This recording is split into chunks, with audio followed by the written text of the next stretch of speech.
I'm on my own, broken alone. I feel the rain crashing down all around this empty town. But you don't care, you're unaware. Keep moving like the scars aren't even there. It's in the air, like a blazing flare. Just stare, cause the flames will burn us. I thought you were the one for me. That's why I gave you everything. Held you close by the stormy seas. Oh, you meant the world to me. I used to kiss your head when you cried for me. Hold your hand while the pain was over. Keep you warm by the roaring sea. You meant the world to me.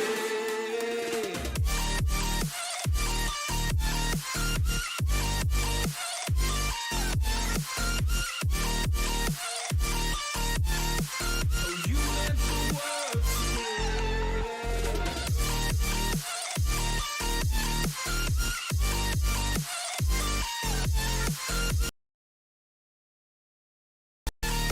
Oh, you meant the world to me.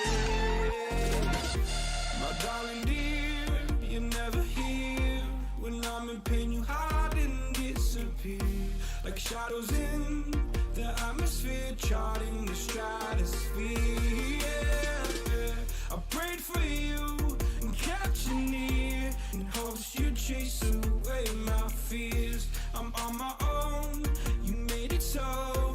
And now I'm chasing nightmares through. I used to run with you through the great big leaves. Laugh at you when you laugh at me. Hope for us because I believe the home was just you and me. I thought you were the one for me. That's why I gave you everything. Held you close by the stormy seas. Oh, you meant the world to me.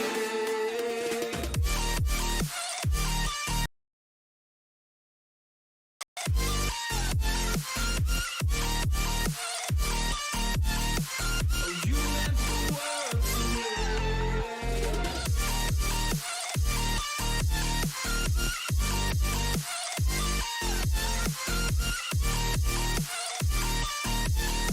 Oh, you meant the world to me. Oh, I'm gonna do this on my own. No point in blaming you, you did not know. Oh, I thought you were the one for me. That's why I gave you everything. Held you close by the stormy seas. Oh, you meant the world to me.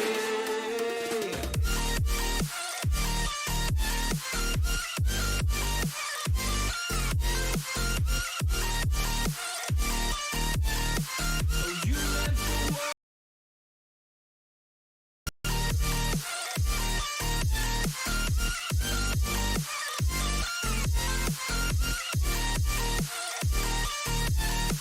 Oh, you meant the world to me.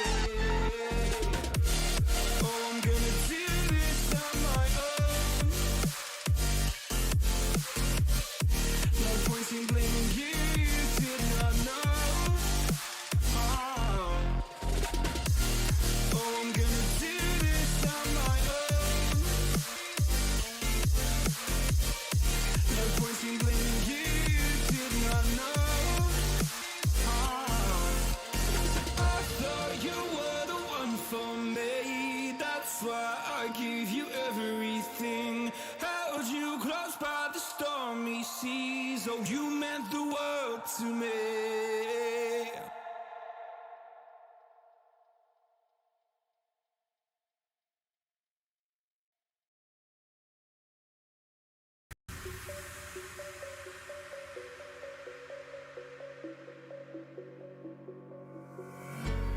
When the lights go down, I've seen hell in you, but you don't care, no, you don't care, no.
can't fall asleep when you're counting stars. Got it to can't sleep when you let it serve. Now you wanna see me fall. From a quarter mile, I can see you at the goal. Think about it, ring won't tell you what I saw. When you break it up, you'll see who had it all. You had it all.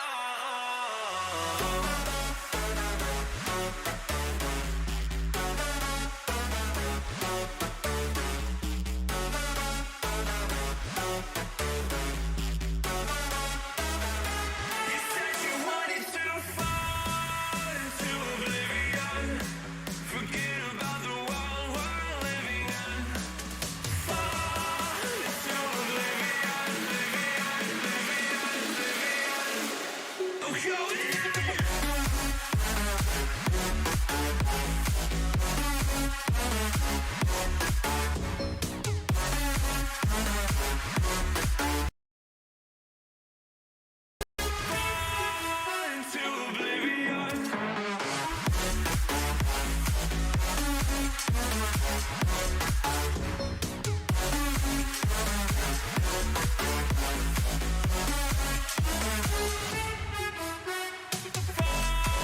Into oblivion. Forget about the world we're living in.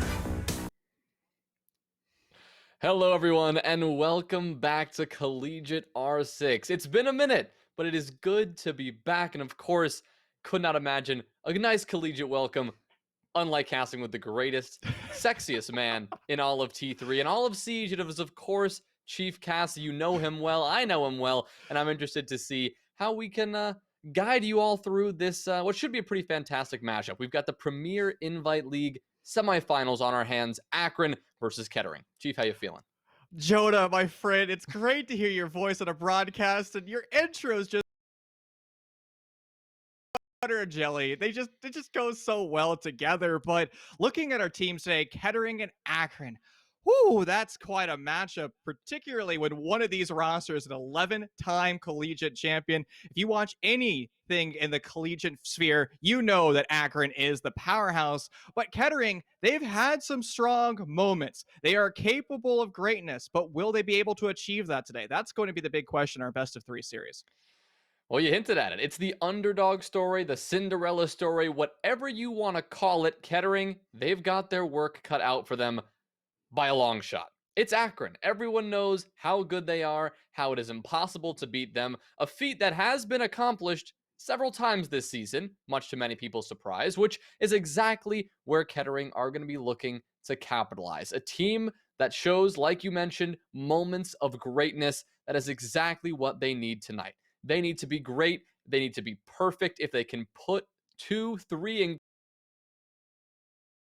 will emerge victorious, but it is going to take a lot. We've talked a lot about this behind the scenes, about how many rounds we're going to play tonight. How much can Kettering get out of this matchup? But given these last few weeks of play, I think we can really, I don't know, throw all expectations out the window. Kettering are coming in here with a good last couple of weeks. They've surprised a lot of people. A victory over Grand Canyon University, GCU. That is a big deal. Riding high off that one, I'm eager to see how they stack up tonight.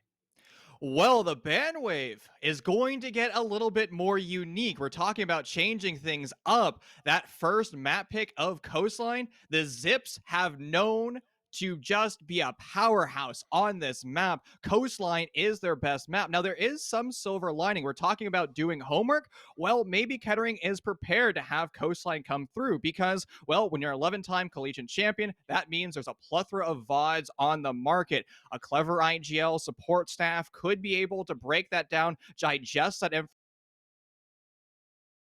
because we think about Coastline as being that map that's all about gun go burr, but some of the best games on Coastline is when it actually gets in that like slowed down mentality, when we're seeing it play out like Chalet, where the attackers are forced to take every single map, every single buffer room one by one in a staged manner, in a controlled manner. And you know, that could be the ace that Kettering has up their sleeve. We're gonna have to see how that ends up panning out though. Well, the map bans that we're looking at here are pretty interesting, and I think everyone watching right now is going, Kettering, what are you doing not banning Coastline first? Akron and Coastline, those, go together so perfectly that, it is shocking that anyone would let that map through the pool. This is not a best of 5 where you have so many different maps and maybe you're even picking first. No, this is ban right off the bat. You have a chance to remove one of your opponent's strongest maps or your weakest maps and hope that that's enough to get you through this fight. And Kettering have elected to ban out Clubhouse. We're going to see how that comes into effect. I mean, rather soon. It is our first map, but I'm a little concerned. I mean, I don't like what I'm feeling already. Going to theme, though, that's where it could get super interesting.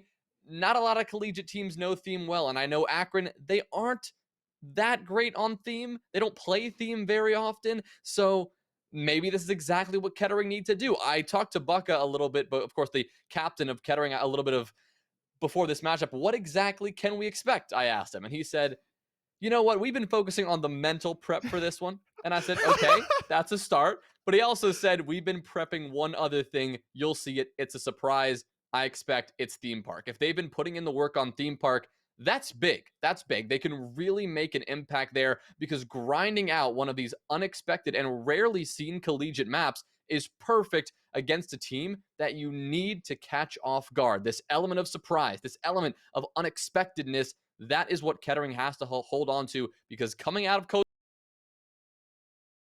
they're going to go into theme park, and that's where they have to make a statement.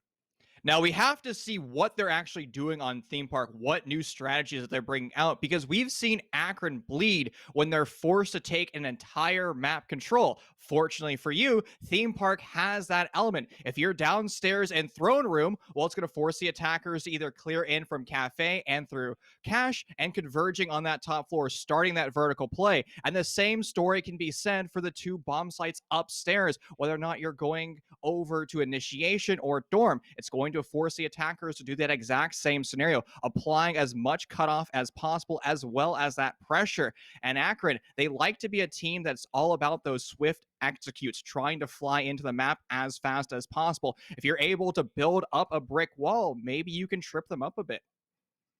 Well, I just consulted my notes here to see about the last the time these two teams actually faced. It was week 2, I believe, of the Premier Invite League regular season. On Clubhouse and Villa. The Clubhouse was a 7-1 victory for Akron. So likely whatever Kettering were feeling after that matchup, they said, you know what? We have no interest in feeling that way again. Let's get Clubhouse out of here and let's see what we can do on Coastline. We're going to head right on into it, though. We don't have to wait any longer to see exactly what kind of Coastline we can expect. Our operator bands, of course, up first to see exactly what Kettering want to take off the table. They'll start things off with a Lion ban, and I've got to applaud them for that pick. That's, of course, IMAT's, one of IMAT's favorite operators that he pulls out on this map, so it's good to shut down the star fragger of Akron, or at least slow him down a little bit by cutting down one of his favorite operators on a frag-heavy and lion-heavy map. But there are other operators in the game that will be able to provide you that information, whether or not it's an Ionic clone or even the Dokkaebi calls. And again, the name of the game for Akron is taking the map with information in a swift manner. Another operator that could no longer factor here on Coastline. That means all hard breachers are open, as well as Mr. Thatcher. That keeps things interesting, but on Coastline of all maps, it's not too big of a deal. It's a map that does not require hard breach, one of the very few, Chalet being the really only other map out there that you're going to see an execute go down without any sort of hard breach done first. But Chalet, though, still does have a good bit of hard breach. It really just depends on the objective. Some sites are bound to hard breach on maps, but Coastline, of course, none of these require it fully. And we're going to see the Malusi and the Maestro bands come out next. That, of course, information focus and plant denial focus of the Maestro, and the obnoxious Banshees, or as they're more affectionately known, the Wubwubs, they will also not be a factor in this first map. So nothing too crazy coming through the ban phases, all stuff we have come to expect on a map like this. And well, in terms of these lineups that we're seeing in front of us right now, every only exception, I would say, is the Echo, the operator that has been seeing honestly a recent increase in the meta ever since falling from grace when those Echo drones were changed a bit. And that does mean we might be seeing some interesting plays coming out from Tommy Boy.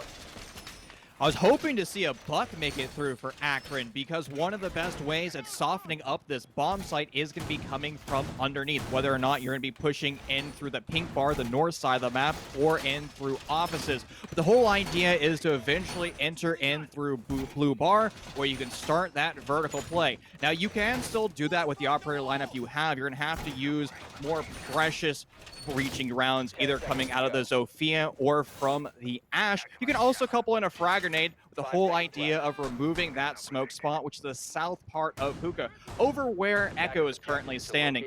So that's one of the best places on that bomb site. You're able to clip those smoke grenades through that wall and shut down all of the plants. Or here we'll see as Akron begin their approach. You've got Hennessy.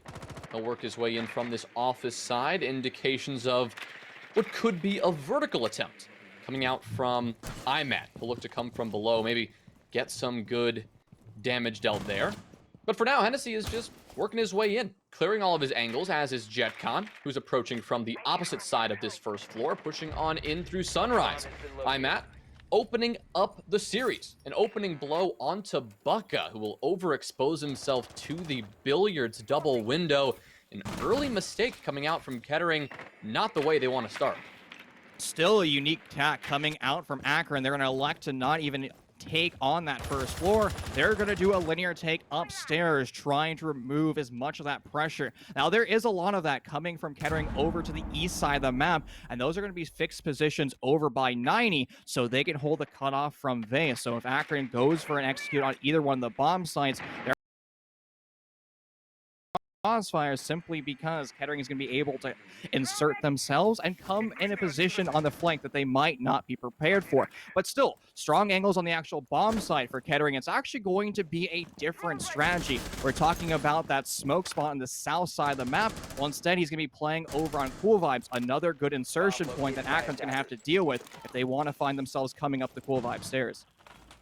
What we just saw there was Papa P going for a little bit of a roam, trying to get a little bit of aggressive and at least indicate to Akron that he is someone who needs to be dealt with. But Akron are ignoring that completely. They're already finding themselves inside of Billiards, going for this plant. The coverage is here and the smoke grenade is too late. The bomb's going to go down. Yes, Arv takes a bit of damage, but it simply doesn't matter. It is a 5v4 post plant, and Kettering need to spring into action. Papa P opens things up, cuts down Arv, but JetCon is there with the trade. There's a player on this Billiards window, and that is going to be massive. Kettering have to deal with this. They've got to put somebody downstairs. You've got to have somebody right now. IMAT on the window repel. He'll be allowed to get another kill. Hennessy gets one for his own. It's going to be all up to Anomaly. The 1v4, no time remaining, and it's IMAT, one of many players in the area who could have found that fatal blow. Akron, a decisive attack, not wasting any opportunity to get that bomb down. They'll take round number 1. Well, we're talking about Kettering doing their homework, and actually that round was a reaction to previous VODs of Akron. We've seen particularly IMAT, when he had access to that line, fly up those Cool Vibe stairs. So Kettering said, we're not going to allow that to happen at all this round. We're going to post up our smoke in this position. And unfortunately, Akron said, I respect the decision that you made, and I'm going to bypass that part of the map altogether. They saw the opening, they went straight for the plant, and you could see Kettering knee-jerk reacting, identifying that the hole that they made, trying to crash back onto their bomb site using those smoke grenades from distance, but sadly, it came out a little bit too strategy that, but maybe you rotate your Echo over to Cool Vibe stairs. You can still stun lock players coming in through jungle. You're achieving the exact same goal that you would with a smoke grenade, and Smoke can still participate at denying that B drop, or pardon me, that B plant. I gotta admit, Chief, round number 1, already just 1 round in, and Kettering have not given me the greatest confidence after that. I mean, yeah, it is 1 round. We can't learn a lot from that, but what we just saw was Kettering sit completely still while a bomb went down in their objective. You can't allow that to happen. You simply cannot allow that to go down anymore in this map or in this series, because on a map where you really need to just rely on your objective play because you know Akron are ready to outfrag you at every turn, They failed on the objective play in the first round. That's not where they want to be. And now they are going to change up the objective. They are going to go to kitchen, and that is a good adjustment already. But they need to make the adjustment within the round as well. We are going to see some early pressure being applied to Akron as they work their way in the building. That's a positive change here. We're going to see JetCon and Derp get into a little bit of a 1v1 here, but IMAT has on in his mind to change that up right away. He'll come from behind, he'll silence Derp, and there goes one player. Tommy Boy, in the meantime, he's already been cut down to about 5 HPs, one shot at this point, so Kettering are already off to a rocky start. Kettering has decided that they're going to try to waste as much time as possible with off-site roams. The problem was Derp was by himself on that roam, and Papa P's in the exact same scenario, getting wall-banged through a green barricade. Kettering needs to have a strategy. If they want to waste time, it has to be with teamwork, because Akron, their ability to clear out the map with drones and apply flank pressure is just too oppressive. Again, at the face value,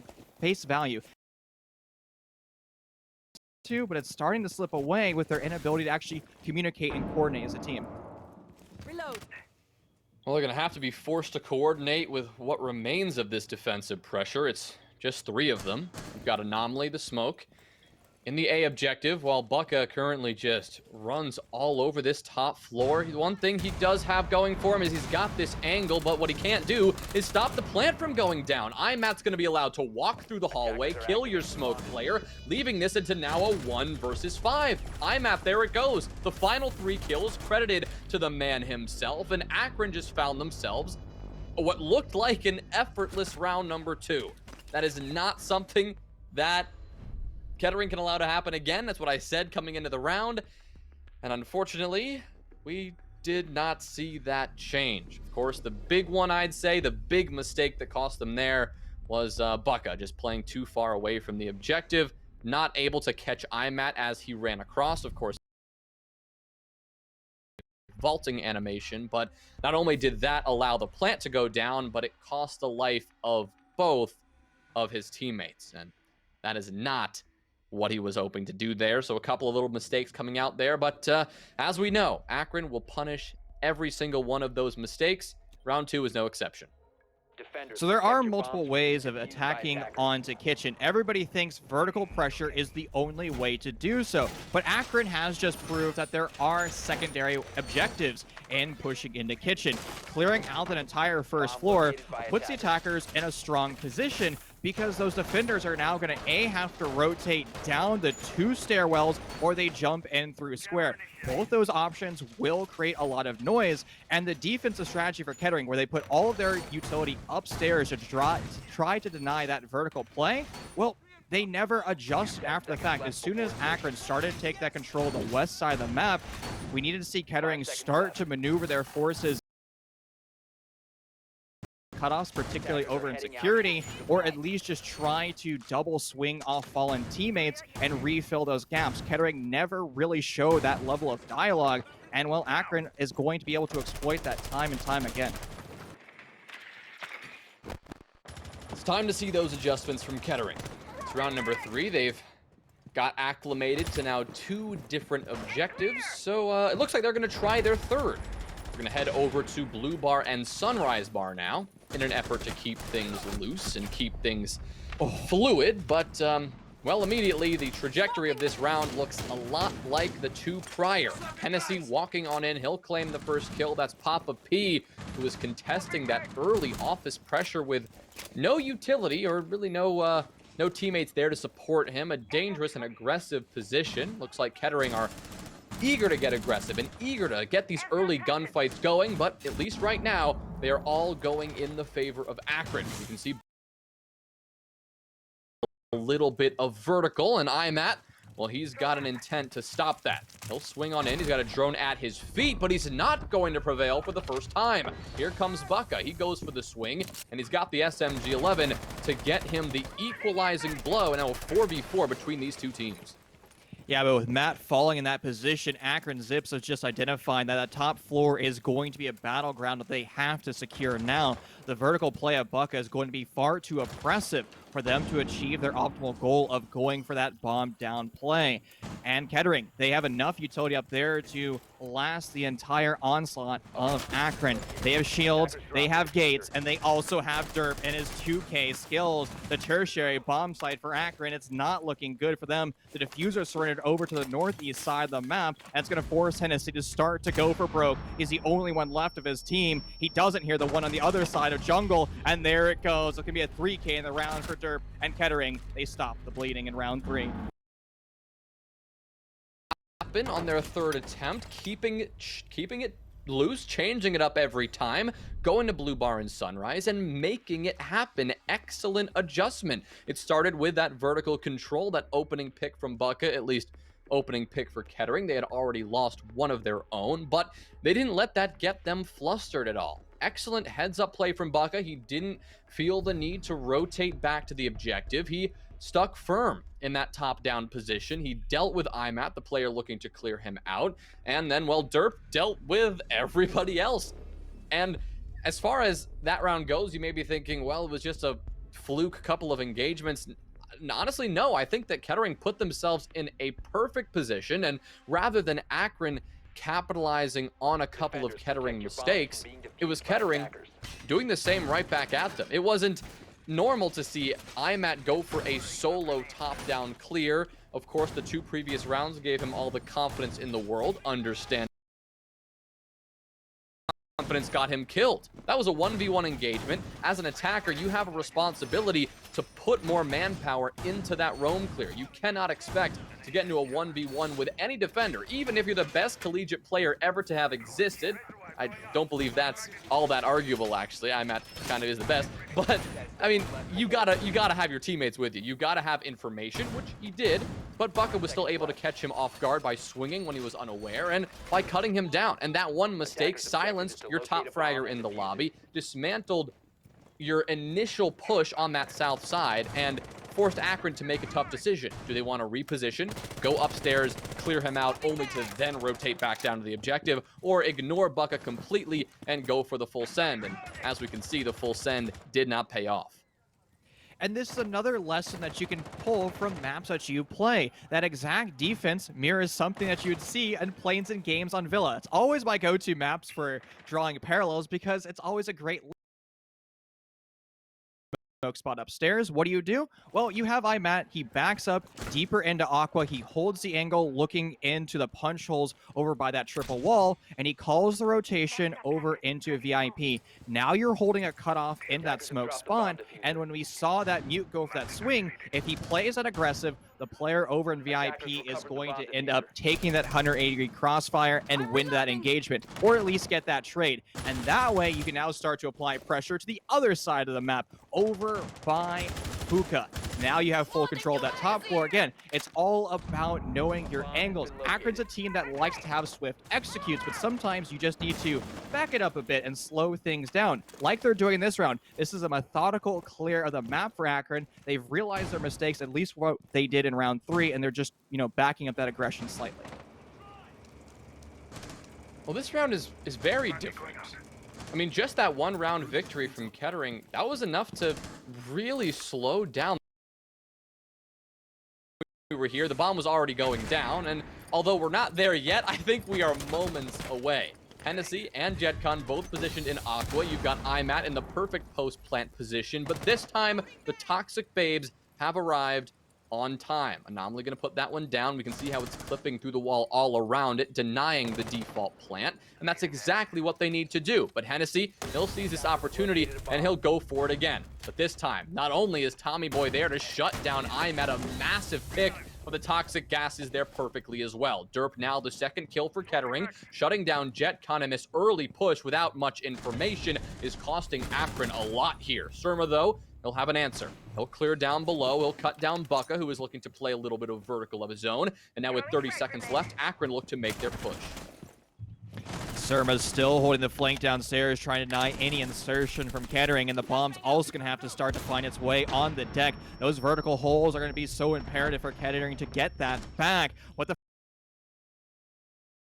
complete that diffuser. He's going to go down, but not out. It's a 1v2 post-plant with Surma on the big window repel. He has to be careful in this position. He can get run out on, but Matt and his Claymore, they were prepared for that exact same scenario. And now it's going to be strong positioning on this window once again. Anomaly's going to have to take this gunfight sooner rather than later. And Surma knows this all too well, playing this incredibly passive, going to utilize Father Time, that clock, as the best asset as possible. Anomaly's going to attempt that defuse, but he's going to get off it trying to bait that aggression coming out from Surma. It's a 7-second defuse talk, and it's going to be all about that time. Now it's pretty much foregone at this point. He's going to have to stick it, and Surma knows it too well. Perfect headshot and a great round for Akron. Yeah, great victory there from Akron, but it didn't happen in the cleanest way possible. But the same can be said for Kettering in the way that they denied the plant from going down initially. I mean, until those last few moments, it looked like Kettering, I mean, they had it all going for them. They were able to deny the coverage and actually take down the planter eventually when the bomb did go down. But unfortunately, the way they got there, it was really messy. I mean, the toxic canisters, they did go down, but the one thing that was missing to me was that sense of calm that you get from a defensive team when they still have echo drones in play. When you still have toxic canisters, generally, you're going to see a defensive team which is more than happy to sit back, relax, and let a floundering attacking team attempt to get the bomb down. That's not what we saw there. We saw Kettering get aggressive. They said, oh gosh, Akron is here at our door again. They're knocking, and we want to force them away. They did that. I'll give them credit for that. But they did it in a way that just, it allowed Akron to get a couple of opportunities. They didn't deal with Surma down below, and not only did that cost them the lives of both the player down below and your Echo with some vertical play, but it cost you in the post plant. A perfectly post plant, a lot of P's there from Surma. Just excellent stuff all around. The Nomad playing that one perfectly, throwing in that flash grenade. Anomaly was not able to bait that diffuser. He didn't even attempt to bait the diffuser until there were only 10 seconds left, at which point Surma knew he had all the confidence in the world. He could take his time, he could play that window repel perfectly, and that he did. Akron, a well-deserved round number 4. Well, since we love things that start with P, Papa P is going to be the character that we need to look at this lobby, because he is going to be that chief roamer. Not in the aspect that there aren't other roamers on the pitch, but he's going to be the one that's going to be rotating and filling in the gaps when somebody falls or when he needs to help out one of his teammates. That was his positioning back in round 2 over by those cool vibe stairs, but he never really found himself finding that impact. Now, as soon as his teammates get swung, he needs to hightail it over to that position, and that way they can set up like that multi-pronged assault with those 2 crossfires in that same position. With him being, it's going to really hurt the positions of Bucka as well as Derp, who are now solo roaming.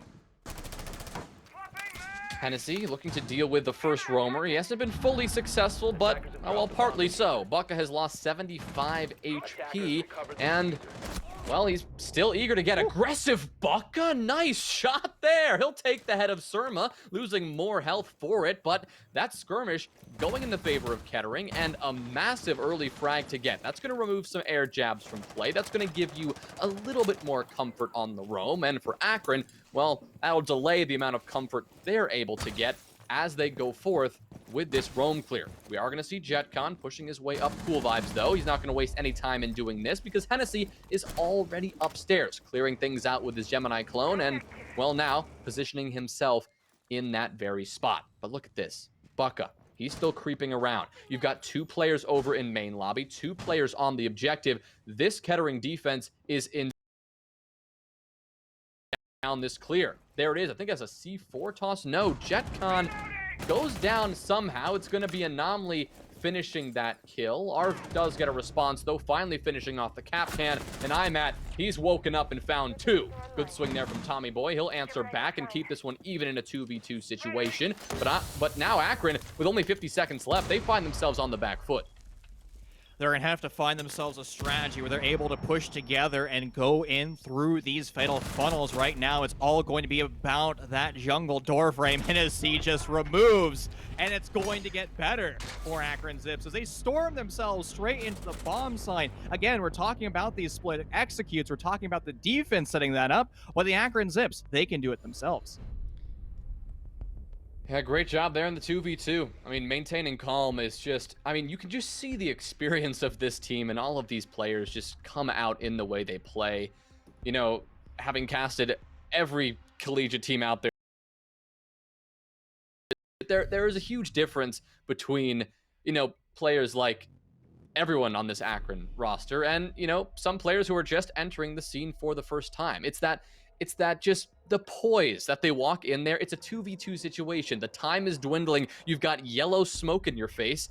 Most people are panicking in that same situation. But, you know, with the experience and the 11 collegiate championship titles that, you know, this team has under their belt, they're going to walk in there with confidence. They are going to walk in there knowing that time is dwindling, but just not caring. They're going to move in there carefully with intel and pushing together.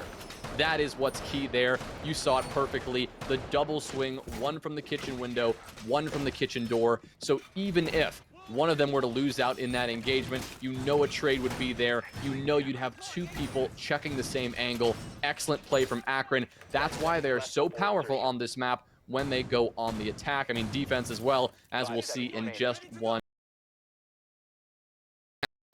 To bring things back. If they can secure this second defensive round, I am not going to count them out of this matchup. Coastline is strange. It can be attacker-sided, defensive-sided. It can be whatever you want it to be. And for Kettering, they want it to be attacker-sided, but they want to find at least one more round here. They need to do so if they want to have a shot. And this is the opportunity to change up your attacking vectors. Use VIP, that lounge, as that apex position where you cut off all of those rotations. You can do something similar from above if you're able to actually go for that hard breach gadgetry, but unfortunately to you have a mute jammer on that wall. So if you want to remove it, well, you're going to have to do it with bullets itself, and the opportunity cost of that, well, it's going to come down to actually removing that hookah player altogether. So you're just going to have to take gunfights. Hennessy is armed and ready to do exactly that. He's going to walk in through hookah, but no information. Swings once again. It's an onslaught upstairs, and Kettering is in favor. Oh, well, JetCon has a response for that one. He'll swing out onto Cool Vibes. He'll remove Tommy Boy, and he'll return things into a 3v3. I'm Matt. He's got some intel. He knows what he's working with, and a perfect wall bang right onto Papa P. Poor guy. He's now down on his back in a tough position to be revived. Both of his teammates should likely be on this first floor, and that means your Jaeger is going to be stuck in VIP until the end of his days. But what you do still have is two strong anchors, strong gunners near the site and ready to lock this down. Anomaly, he's positioned in Sunrise, and you've got Derp still on that kitchen side and that main lobby side. Arguably, they've got the two perfect positions. They haven't been caught out. They haven't been isolated in any position or another. They can deny a lot of different plants from where they are right now, and they still can control both of these objectives. Anomaly, proving that, dealing a lot of damage onto JetCon right now. He's going to get in a bit of a skirmish here over in Blue Bar, but in game. But Arv, he'll switch things up right away. He'll go for this plant. Papa P eventually finished off, but we can see that Derp, his position is now known, and Akron, now with the bomb on the deck, it's time to capitalize on that information. The defenders are forced to evolve into an attacking force, retaking their own bomb site. They're stuck over there in pink. Derp has no idea where the bullets are coming from, and MyMat's flying down the Cool Vibe stairs, giving himself a nice sweet two-piece. And that's just the power of Akron being shown once again. They're able to throw bodies at the problem, and we're talking about establishing that crossfire coming in through VIP. Akron did that perfectly. Now, one mistake that Kettering did, they recalled Derp a little bit too soon. He should have stayed on that first floor over by reception, holding that long 90-degree crossfire into Blue Bar. That would have stopped the entire plant down. Akron was droning out that position, but they did it midway through that plant. That means they had no true information, losing his life in that scenario. Well, it wasn't only the planter who nearly lost his life, but it's Kettering, whose life on coastline may be running out. They did not get that round, as I said, they really needed. They're sitting at a 4-round deficit, now going on to the attack. And, well, Chief, we've both seen Akron on defense on this map countless times, and we know how terrifying it is for attacking teams. I mean, Akron, they exude confidence when they're on defense. They play really loose. They manage to play loose and together at the same time. And what I mean by loose is they don't shy away from just running all over the map and taking map control at any given time. You're going to see players rotating all up and down this top floor. You're going to see them rotating all the way around towards security and the opposite side, exactly where we see IMAT setting up these Mozzie pests right now. Akron's just hunting ground, and that's exactly what Kettering are going to need to stop. They're going to be bringing out a lot of interesting things to do so. You've got the Nomad, of course, which is that perfect instrument to stop the roam, but you've got the Nook play as well coming out from Dirk. Now, this is not something you'll see in pretty much any serious competitive matchup, but sometimes it can be that element of surprise that you need, and for Kettering, that is everything right now. They need to pull out all the stops, pull out all the surprises, and an operator with a bicycle helmet and a mop over her face, sometimes that is the exact surprise you need. So Chalet is not in our map pool currently. We still have Theme Park. We've actually seen some Nook play on Chalet coming down the blue stairs when some of the Brave rosters are going for that basement hold. There's a reason why basement isn't a strong bomb site, and neither was that pick, unfortunately. A 6 pick away from the glass, which isn't a good operator at all, but into a Nook, well, cached. And sometimes, like you mentioned, you need to experiment, do something different, but this experimentation, it erupted in the face of Kettering. Bomb located by attack. I mean, they have the intel to work with, and I'm not going to fault Dirk for losing the engagement. You're coming up against IMAT. I'm not going to expect that much of anybody on the other side of that gun, but I do expect Kettering to play that situation a little bit cleaner. They knew exactly where he was. From the moment he was spawn peeking over in main lobby to the moment he rotated in kitchen, we saw their drones. What we didn't see was more than one Kettering attacker attempt to challenge him at a time. You can't take 1v1s with defenders, ever. But especially when they're anyone on this Akron team, when you're coming up against, any of these ridiculous roamers, you need to be so careful. And, well, right now, it seems that it's the carefulness of Akron that needs to be put into question. Both JetCon and Arv have fallen out of this round, or at least temporarily, as IMAT will now go to revive his down. Both Arv has been picked up as well now, so that chance is slimming every moment. But Kettering have all of their bases covered at the moment. They're in the perfect position to get the execute. It's just about getting this decision to happen. Anomaly, he'll take a bit of damage, but he's still in this fight. He's still got the diffuser in his hands. We gotta see an execute.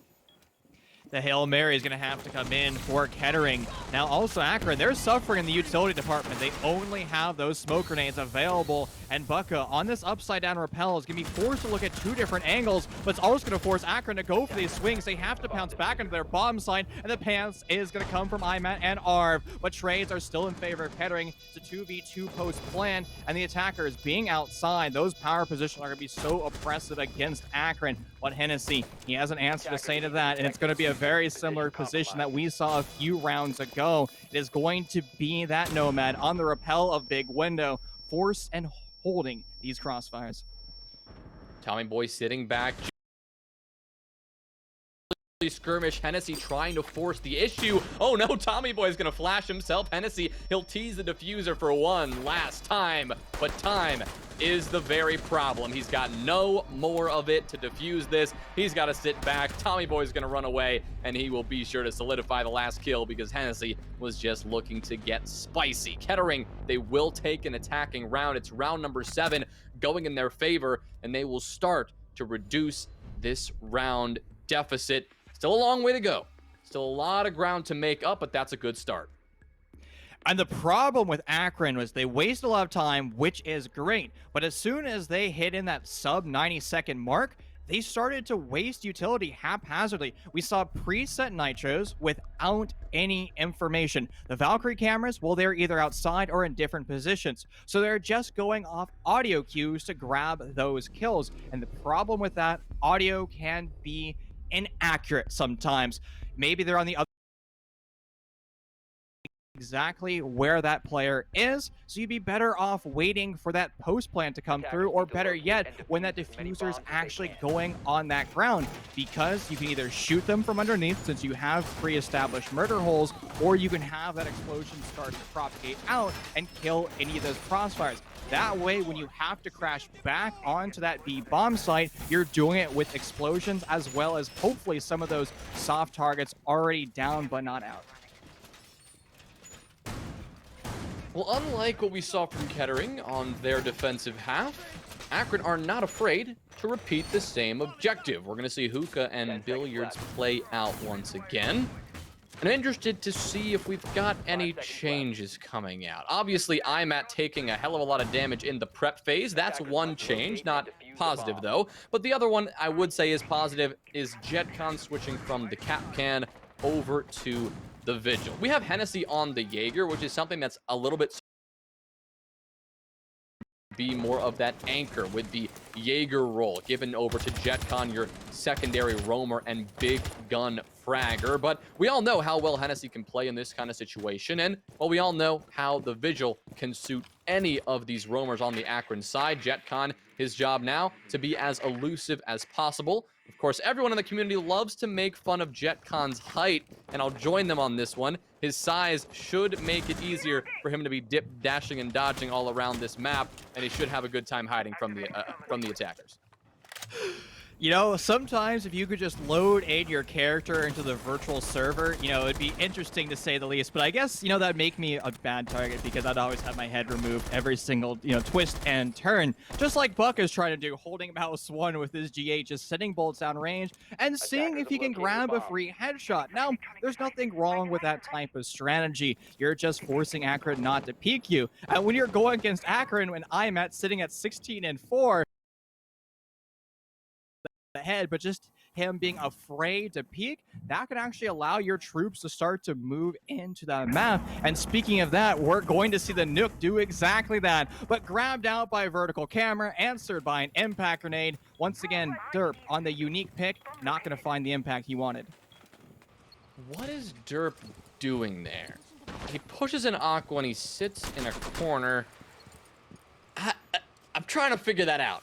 I guess it's a Nook, and there's no logic and reason to even the operator pick, so maybe there isn't much to figure out from that play, but a questionable early maneuver is going to result in the loss of, well, again, the same player you lost in that early engagement in the previous round. They didn't seem to mind. Tommy Boy won't mind this round either. He'll answer it right on back. This one on to IMAT, so a good pick in response. You lose a Nook and you take out IMAT. I'll take that trade anytime. Tommy Boy now with a second. He'll remove Hennessy, making this one further in the Kettering and rather good. Arb might be getting aggressive here. He'll look to find an answer, but for now it's his toxic smoke, the impact that's being felt. What? Okay, Arb. He'll get a wall bang right onto Bucka, who found himself inside the objective, and now a C4 perfectly placed from Surma will end the life, or at least for now, of Papa P. Anomaly taking a bit of damage there, so is Tommy Boy, and with that final blow that JetCon now delivered, it's a 2v3 with Kettering with 10 seconds left, no health to work with. They've got to get going. Anomaly the first player to push on in, but Surma has an angle from below, and Tommy Boy isn't even inside the building. There goes the time, hitting triple zeros, and Akron, they'll take round number 8 on time, not allowing anyone to even make it into the objective. Yeah, Kettering was struggling to even identify what their minigame was and what strategy they wanted to go for, because when you're an IGL, your job is to say, I want to go for a hookah plant or a billiards plant, and then you reverse engineer that goal. Kettering, on the other hand, they were all over the place, and they actually had utility and operators to help with that plan. Even if you want to be a sneaky beaky nook coming in and bypassing cameras, there's nothing wrong with that because she can actually work out well. One of the strengths for Akron is that information game from Valkyrie, but you also have an IQ in play. Why isn't Bucka using those IQ scanners on the roof to say, hey, Nook, there's an IQ camera or there's a Valkyrie camera right in front of you. You can Attackers shoot need to that and locate you and can still defuse be bombs. sneaky in a corner, because the whole idea for Kettering there was to be able to take map control in a swift manner and catch Akron off in a bad rotation. At face value, that's a good strategy, but again, they never really used their entire arsenal of utility to actually achieve that ultimate goal. Well, the ultimate goal of Kettering, that is bringing this score back to even and sending us now to overtime, is looking less achievable by 6 rounds 10 under seconds their remaining. belt. And of course, that means they are on match point. We could be seeing the final round of this one unfold, with Kettering now forced to attack Kitchen now that Akron have changed things up. In terms of this defensive setup, they're keeping things loose on their operator selections as well. JetCon, he has switched back over to the Jaeger instead of the Vigil. Hennessy back onto his more typical role of the Mute. And IMAT will be pulling out the Aruni. We saw this on the side of Kettering on their defense, and now we're going to see it from Akron for the first time as well. We can also see some of the remodeling that IMAT has done on this top floor. He has been punching walls for the last minute and a half, and we can see that on that hookah and billiard side, there is a lot of damage that he's done to make sure that when Kettering push on through, there is nowhere they can be fully safe from. You saw that drone from Derp pushing on into VIP. You can see Papa here. They're seeing this vertical destruction now, who are on the top floor looking to capitalize on that destruction. This is going to be a next level mini game that Kettering has to deal with, because as you're highlighting these long angles from IMAT, they're going to be extremely oppressive. That's going to force the drone economy of Kettering to push over by that Aqua Bar and try to pinch him. Now the problem is, being in a Rooney, she can just punch one of those top hatches and just fall down into offices. But here's Derp trying to alleviate that pressure, and there's IMAT. He knows his position was compromised, and he's not going to waste any time hightailing out there. Perfect use of his actual body, because he's wasted 90 seconds without really being a true threat to the members of Kettering. And that's all you can really ask for your roamers sometimes. I mean, it's not all about getting kills. And if you want a video tutorial about exactly how you should be roaming on Coastline, save this last couple of minutes, because IMAT has done a perfect job. JetCon, he may be doing a less perfect job. Akron need to find a couple of frags. IMAT and Arv are going to get one each. Sure, there is an answer. IMAT has fallen, but look who's here. The Jaeger hiding out in hookah. He'll cut down Bucka. That is a case of Bucka yelling, "Why was he there?" And Chief, I know you love to highlight this point, but like you say all the time, if you find yourself in a situation like that as an attacker, it is your fault. You have done something wrong. You got to get your drone work, and you got to polish up that coordination. Yeah, there's more than enough time to continue with your drone game. And Arv was playing that angle once before, and he's going to get fried the second time he swings at. An incredible showing of mechanical skill from Derp. Now he's going to have to take the remainder of these gunfights at 5 HP. So one shot will be his undoing, and all of Kettering is still on that top floor. They're going to have to jump through these hatches and just sprint towards the bomb site, going for broke. And it's starting to look like this will be an Akron victory with 3 seconds left. There's the by one, finished off by the ratting of JetCon. Great positioning by him, and Akron take map 1. Gotta admit, that is not necessarily how I expected it would go. I thought Kettering, maybe they'd get a couple more rounds, maybe they'd show us a little bit more, especially on that defensive side, but nonetheless, an Akron victory on Coastline has nobody watching this completely bamboozled. We're all like, okay, Coastline, it's Akron's map, that's fine. Where Kettering make their impact, that will come on Theme Park. They said they were prepping it. They said they're putting in this work on the second and more unknown map to the collegiate scene. So, Chief, I am really wondering, what kind of lessons we can take from Coastline and apply them to theme park, what kind of things can we expect from Kettering, a team that I don't know if I've ever seen them play theme park, maybe only like once or twice. So it's going to start off with strong goal setting. What do you want to do? Moving to a theme park, if you're going for a throw and plant, well, what stages do you need to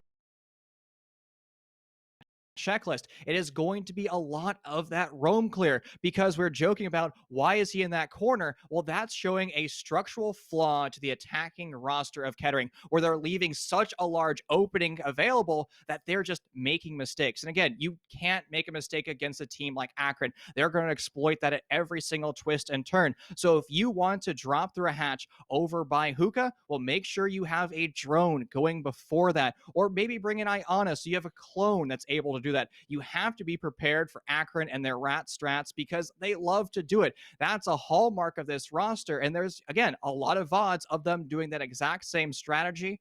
And, sometimes you just have to, do your homework.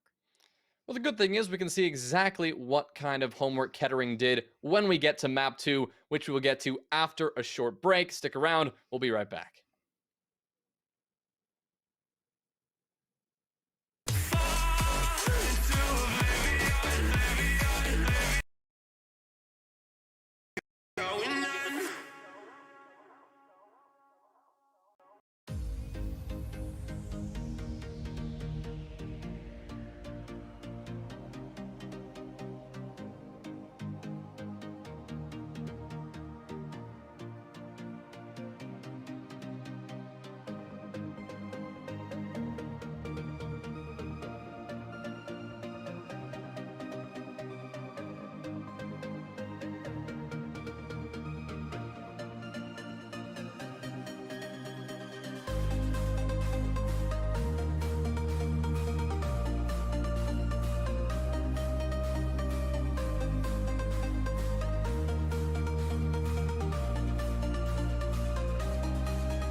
talk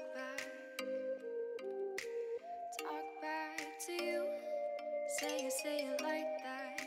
If I hate you, then find someone new. Baby, but you know I never will. Hello, it's a pleasure to welcome you back to CR6, the premier invite league. We currently find ourselves in the semifinals, Akron versus Kettering. And so far, Akron Zips, well, they have a one map advantage. They took Coastline in a swift 7-2 fashion. Jonah will be joining me once again on the casting desk. My friend, welcome back. Good to be back. A nice 5-minute break, feeling refreshed and feeling hopeful. Now, I know it's probably the minority of people out there, but yes, I am hopeful of Kettering on Theme Park. If it were any other map, I'd say Akron have an overwhelming advantage, and Kettering, they've got to really sweat. Where Kettering have the perfect opportunity to capitalize on this. Bringing a team to Theme Park that doesn't usually go to Theme Park could be perfect, especially because, like Bucka told me pre-match, they've been prepping this map, or at least I think that's what he said. So when you come down to Theme Park, it's all about putting in the work, especially in Collegiate when teams don't play this map very often. When there's a lot of maps out there, or a handful of maps out there that just don't get played very often, this is when prep comes in more than ever. Now, I don't know if Kettering's been prepping Akron strats on Theme Park and countering that specifically, or if they've been refining their own theme park strategies. Because if they have, even if they've just been working on their own stuff, I cannot wait to see what they're going to bring out. I'm really excited to see how they can make this one nice and even. It is one of the most, if not the most defensive sided map in Siege that's ever been in Siege, especially in the competitive pool. And with Akron starting out on defense, as I would, Kettering will need to have a very clean attacking half. That is where the difference is made on a defensive map like this. And it's going to be the big question. How are they going to achieve that clean half? What are they going to do differently? How are they going to learn from the mistakes from Coastline? Maybe it's an opportunity to bring in a previous meta, and particularly a ban that we saw well over a year ago. That was mute bans. Back in mute Mozzie combinations, it was so darn oppressive. Teams had to remove that powerhouse of information denial. And why that might not make sense at the face value, look at the strengths of Akron. It's their ability to roam and have map control. If you remove a cornerstone of that defense, that will allow you, Kettering, to take map control in a faster manner and hopefully take gunfights immediately to those roamers. I'm interested to see exactly, how Kettering want to approach this on attack. I mean, of the competitive Siege world, there really is only one way it unfolds, and that is the attack happens when there's 10 seconds left. That's finally when you can see the objective. That's finally when you can get onto the site. And this is where Kettering, I think, will need to change it up. I don't think going with that 20-second meta is going to be a strategy they can rely on here. And maybe taking off the Valkyrie is a perfect solution to that, right? You don't have to deal with that extra intel off-site. You don't have to deal with potentially so much extra information at the fingertips of the roamers, and theoretically you should be able to deal with those roamers a little bit quicker than before. Akron, they'll go with the Kaid ban, so they'll remove that Electro Claw, which does make sense considering you have the Thatcher ban as well. And on that throne room and armory site especially, those Kaid Electro Claws can be particularly powerful. But we'll get right on into round number 1, and we'll see exactly how Kettering are going to make. So I'm interested to see actually what that's going to shape up like, because you don't often see a Monty on theme. So we're hypothesizing ways that Kettering can take that map control. We're talking about, well, if you remove that mute, well, that's going to be another insertion point. But the other end of that stick, as you're mentioning, is going to be information. Valkyrie will fill in that niche as well. 6 picks all around. You're talking about Monty being a factor. Unfortunately, Buck is going to be forced into play. And that makes sense. With Sledge off the board, somebody has to be the chief soft destructor, the person tasked with removing as much of that ceiling as possible. Now, Akron did not go to that primary bomb site of throne room. They tried to mix it up with that secondary bomb site of dorms, but Buck still could be useful. It will allow you to remodel a lot of the east side of the map over by Cache, or if Kettering goes for a west execute through Cafe, well, you can still accomplish the same goals, opening up new and different lines of sight. Now, with Akron expanding themselves, one of the paradox of an IGL. Do you attack where all of the reinforcements, all the utility is, or do you go from the other side of the map where there's no utility? 5 seconds to go. It's a common question, and it's hard. It's hard to make that decision usually, because normally where the defense is going to set up the majority of that utility, that is where the default attacking approach is, right? It's where the most logical and the safest bet for attackers is. But when there is so much utility there, it very well may be the safer bet to avoid it completely, circumvent all of that setup, and go from the other side. And on Theme Park, that is a decision we actually see come up a lot, just because the way this map works, the amount of buffer rooms, that is rooms between the objective and the outside of the map, just so much of that is a factor. And, well, Kettering, they are not going to elect to circumvent it. They're going to head straight on into that utility, and already they are going to be punished for it. Derp, the first player to fall, not the way you wanted to begin, but now that Papa P has finished that one off, or finished IMAT off, the Frost, who is peeking out from waiting room, will be felled as well. So that's a good equalizing blow, and Derp for IMAT, I think it's a fair trade to kick things off. So Kettering, it's not over yet. They've still got things going in round number 1. It's just about the speed with which they're going to get this rest of the attack going. Well, they're going to do a lot of damage to Surma, every damage but 1 HP worth, but they're not going to be able to stop Arv from swinging out and claiming a kill of his own.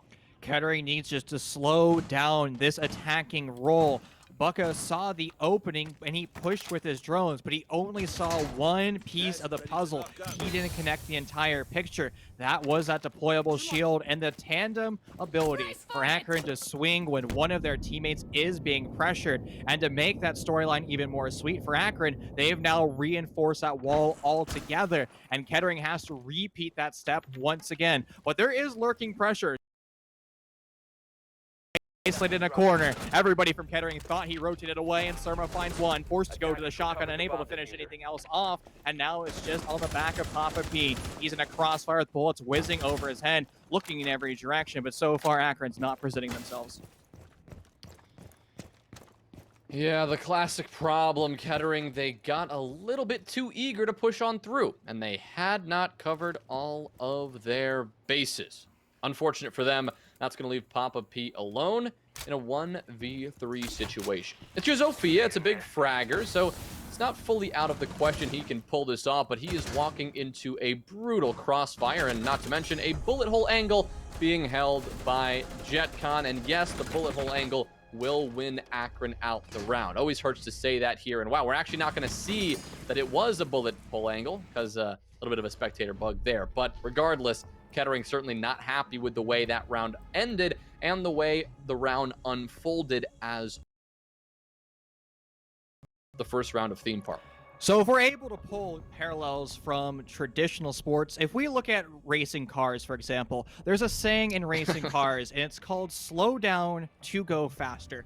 Because far too often, drivers just want to, mash down the throttle and zoom. The problem is that's never the optimal way of driving on a racetrack. Sometimes you need to breathe, slow things down. And if you're taking a corner, if you want to be quick, well, maybe you count 1, 2, 3, and then start your turn. That way, your car is going to have the optimal arc around the corner and be able just to continue that momentum forward. But if you just go pedal to the metal, well, you're going to fly off the track. And Kettering is in that exact same scenario. They were pedal to the metal. They went so fast that they missed an opening entirely. If they were to 1, 2, 3, breathe and execute, Bucka wouldn't have challenged that deployable shield as well as Surma in that close angle. He would have called in for additional reinforcements, and most likely have been Zofia with his stun lock, able to isolate, and then you go for the next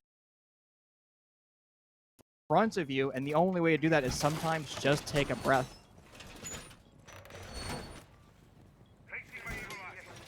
Well, I'll take a moment to take a breath. Good to relax and see exactly how Kettering are going to bring this one back. 10 seconds I to said go. that if they wanted success on Theme Park, it's got to come on the attacking side, and 5 I seconds wasn't lying when I said that. And going forward to round number 2, it's going to need to look a lot different than the first one. They can afford a couple of rounds to work out the kinks. It's Theme Park after all. You're not going to find more than 3 attacking rounds even on your best day against the worst team. But what they need to do here is get things going as soon as possible. Akron with momentum and with confidence, more confidence than they already have, is a big danger for any team, but especially a team attacking on a map like Theme Park. I've already talked a little bit about the buffer rooms. This map sharing that quality to a map like Villa or a lot of other maps that aren't even in the competitive map pool, but so powerful and so hard to deal with. In that previous round, we saw a perfect example of that. IMAT finding a kill on that roam. Surma finding a kill, just proning behind a wall, tucking in one of those very buffer rooms. We need to see Kettering clean up that roam clear, and it starts right now. It starts the moment they enter the building. We can see their drone work. It's coming through right now. They have lost only 3-4 drones, so they are in a good position to make this one happen. We can see the gridlock in play, so a perfect operator to help you deal with that roam. It's just a matter of covering every single inch of this top floor, because if you don't, you'll find yourself in a very rough position when it comes to your execute. So far, Kettering, they've actually done a good job of addressing the mistakes that they've been making, not only in our first map, but what they did in round 1. They realize that offside pressure is going to be critical for them to remove, and they're trying to do that in a controlled manner. But they might need to rotate somebody over to the barrel's hatch to stop the rotation from behind. Our playing underneath, just able to hold mouse 1, flicking bullets through the wall, able to do exactly what they do best, winning those engagements. But unfortunately, the Nitro Cell will not connect, and IMAT still off-site, roaming and running around. He's also the absolute nuisance, and he's retaken that second floor. I mean, this is just typical Akron shenanigans right now, and it's what works for them. This is what they bring out on every map. They bring out such confidence and such gun skill that it is hard for really any attacking team to deal with it. Kettering struggling with that yet again, but the one thing they do have going for them is a plethora of vertical play. They're opening up every single angle onto the objective below, and they're doing a good job of forcing these anchors to scramble around. What they haven't been able to do, however, is get any picks, and that is something that is going to make what is the next phase of this attack, the transition into the execute, so much harder. Not only do you have off-site players to deal with, but the objective itself is he'll find the kill on the Jetcon, the player over tucked in bathrooms, holding off that yellow stairs pressure, but IMAT will now take up that very same position. It's Surma to find a kill. IMAT will find another one as well, but Bucka finds 2, now 3 of his own, and with Papa P trading out with Surma, it is Kettering. With one man standing, they will take round number 2. An excellent turn of events for them. That's the textbook example of just saying, you know what, we've realized we've made some mistakes off-site, not clearing the roamers. We're just going to go for the full execute because we know the roamers are going to have to crash back on their bomb site. If we hit this site fast enough, they are going to be left dazed and winded, and Akron was not prepared for that swift full send through that split door. A great read by Kettering, and that's just their knee-jerk reaction of identifying, you know what, maybe we can do something that Akron was not prepared for, because I was about to say Kettering throughout that round, they're really not understanding what cutoffs are made, but that's another example of just being able to build a sandcastle after it's been washed away. I gotta say, I'm very impressed with that last second execute there. I mean, I said going for the 10-second meta strategy would not be the play, but it worked for them. Excellent job.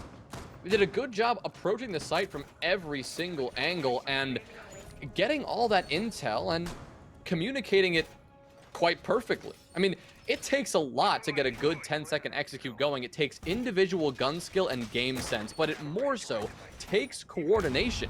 You're not going to win 1v1 engagements over and over again. You need to just pummel your way in and force defenders to have to watch multiple angles at once. That is what Kettering did so well, not only punishing those 2v1 engagements, the angles the defenders had to try to find themselves out of, but they punished Akron for... They took advantage of the fact that there were some off-site players. I mean, of course Akron are going to play off-site. They know it. Everyone knows it. And Kettering, with that intel at their fingertips, either seeing those players itself or just assuming that they'd have some off-site pressure, they just full sent it into the site. They just held angles, cutting off those rotations, and they overwhelmed what remained of the on-site Akron presence. That is an excellent read of the situation. I don't know who called that or exactly the process of that decision-making, but I can tell you, excellent decision. It worked out well. I'm eager to see how they adjust from that and how they continue that very same success. It's a change-up for Akron. They are deciding not to bring out the Bandit, and they're going to just have Mute be as the primary wall denial, as well as impact grenades. Now, it's going to be a split strategy between those Mute jammers. Some of them are upstairs, but they're really not set in positions to hinder the drone economy of Kettering, because Kettering has already found out exactly where Akron is. Different operator lineup altogether. You bring out that Mozzie, and he could have more impact at grabbing away those drones, because again, the assets of Akron is their ability to delay time on these extended plays. Well, it's working. You're going to have one player drop away. He's not going to get killed, but instead it's Harv who is the first player taken out. So a good job there to kick things off for Kettering, but now they actually have intel of another player hiding out in Cafe. That's going to be IMAT. Derp watching this angle and delivering perfectly. Well done from them. JetCon, though, he'll have an answer, and a great flick and a shot onto Tommy Boy will be his second response to that, and the decisive roam clear of Kettering has been all but shut down. It's turned into a 3v3. You still have now this on-site pressure building, your Thermite approaching from this yellow side, but now with an even man count, Kettering no longer have the ease of access into the objective that they did players, and you don't have a lot of time to do it. One of the strengths of Akron's defense in round 2 is their ability to flank in through bathroom even after some of their players were felled. And now, well, that position isn't going to happen at all since everybody is on that bomb sign. And you can see Akron has made their own adjustments. They're actually going to bury one of their players over in Splint. And this way he can act as a gun turret, taking on both these angles simultaneously. And there's a flick from behind, laid out perfectly in the strategy for Akron. Derp's now going to fall. Anomaly is pushing in, identified by the Evil Eye itself, and now he's just gonna be holding on this pillar, hoping that Papa P is able to do his job on the coverage, which he'll be able to do it flawlessly. So now JetCon, he has to go for the swing and kill the planter outright, unable to do so. The preparation for Kettering, you mentioned that they need to win rounds on attack, and they're looking brilliant on their 2 executes on Throne. I mean, yeah, these rounds have gone in their favor, and yeah, sure, they haven't been the cleanest of performances, but Akron's just, I guess, inexperience on Theme Park. It obviously isn't inexperienced fully. They've played this map a handful of times, but when one team is prepping this map and you haven't scrimmed it in months, because why would you? Chalet is now primarily in every map pool out there. It's going to be a weakness, and Kettering are exploiting that. That's 2 rounds in a row now where it's looked like Akron have the upper hand, and Kettering just steamroll on in, and they change the storyline on its head. Excellent job there from Papa P, especially getting crucial kills on the coverage, making sure that Anomaly would survive as he tried to get that plant down. I mean, that was another 2v3 situation. Kettering were not only on the back foot the entire round once their roam clear got removed from JetCon, but they were on the back foot with 5 seconds left. The plant had to go on the ground, and the only thing standing between Akron and a round win was Papa P on the coverage. And, well, the Zofia, the coverage, it never for Kettering open and shut. Well, of course, the roam clear was pretty stellar as well, but Papa P with those final 3 kills just solidified the round and now made Akron, unusually so, on the defensive half on Theme Park. They now are struggling to find exactly where they want to defend. They're going to head back to their initial primary objective of daycare and bunks here, and they are going to work a very similar extension over towards that east side of the map. Jackal's going to be in play as well, an operator designed to remove that roam pressure, and they will have a lot of roam pressure in their face. Akron has expanded 3 of their defenders over to the east, as well as IMAT on the first floor, which actually makes it 4 off-site players. So good drone economy from Kettering actually might lead them to changing everything up entirely. And indeed, that will be the case. Kettering, they learned their lesson from round 1. They're going to bypass the west, or the west execute altogether, and it's going to be. Yeah, JetCon, the player standing in their way.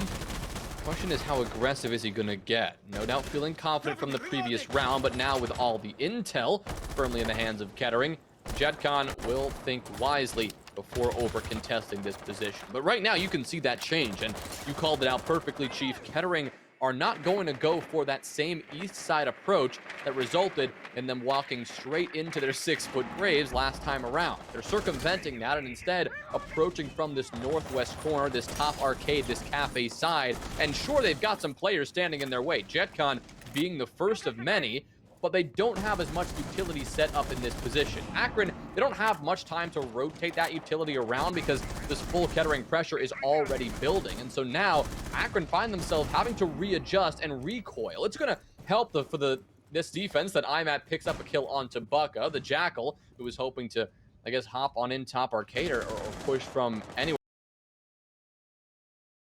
An unwise solo push is going to result in the death of this team captain, but it's not going to dismantle this full Kettering push just yet. As I say that, though, things will be changing as JetCon picks up a kill with a pistol. Tommy Boy has an answer to keep things relatively close. Good positioning so far from Akron as they have control of just about every single scenario throughout, except for their own bomb site. Anomaly exploits that altogether. He rotates to a different position, starting to put the bomb down. Akron now has to retake their own bomb site, and they're going to be a little slow to do so. We're now in that post plant, and all the defenders are well outside of that bomb site, and they're going to have to take engagements that they have no business winning. Papa P has been so phenomenal in this series, but the same thing can be said for Arv, picking up 2 with his SMG-11. The site crumbles back in favor of Akron. Oh, a good retake there. They forced Papa P to check about 100 different angles, and while he could check 99 and get kills on 99, that final angle. Great job there from Arv to be that final player, getting that fatal blow and finishing things out. So that'll keep things even. A 2-2 scoreline now as Akron recover a little bit of that defensive presence, but it's still looking very good for Kettering right now. Regardless of the outcome of these next 2 rounds, it is a job well done for Kettering. They have secured 2 on attack, and that is more than enough on a map like Theme Park, where 5-1 and 4-2 splits are the most common thing you are going to get on this map. But they've got their sights set on this 3-3. They still have 2 rounds to play, and 2 rounds that could easily go in the attacking favor. Just based on what we've seen from Kettering, the amount of promise they show on this map is tremendous compared to what we saw on Coastline. We can see that Akron are finally realizing that, wait a minute, we've got a match on our hands, and that same aggression that worked for us on Coastline is not going to work for us on Theme Park. Even though this map really enables a lot of roam and down. They have a way to shut it down and kill all of these over-aggressive defenders, and sometimes it's not working. Sometimes they are getting caught off guard, but right now, when Kettering deal with those roamers, when they deal with the aggressive players, they are winning rounds. Just look at IMAT right now. The player who at this point in the previous map had about 10 kills to his name, he's only got 3. His whole team has stepped up in the meantime, but shutting down IMAT is a perfect start for any successful Akron opponent to focus on. They've done that, not only shutting down IMAT, but every one of these big fraggers, and they are well on their way to a very successful half. They just got to continue it here as they go towards initiation and offices. And you summarized it best because, as you said, Kettering, when they're all synergized on the same wavelength, they're doing a great job of that roam clear. But part of round 4 was Derp solo pushing with that Jackal. He never even got an Inox scan off. Now, if he wants to actually truly use that utility, insertion point. Now, I'd like to hypothesize that Derp was using the Inox, but not actually grabbing the feet, but following the feet up the stairwells because he died over in the arcade stairs. Now, most players aren't going to just, walk up a stairwell without some type of information. And again, it's fair to assume that the information was coming from that gadget. But again, it's all about the opportunity cost of that gadgetry. If you use a scanner, the feet will go away, but you will have a ping. If you don't scan, well, you have unlimited access to that defender's feet. Let's see how Kettering are approaching this. Right now, they're creeping on up from Cafe, just slowly sneaking their way in. And interestingly enough, Akron aren't extended on this side at all.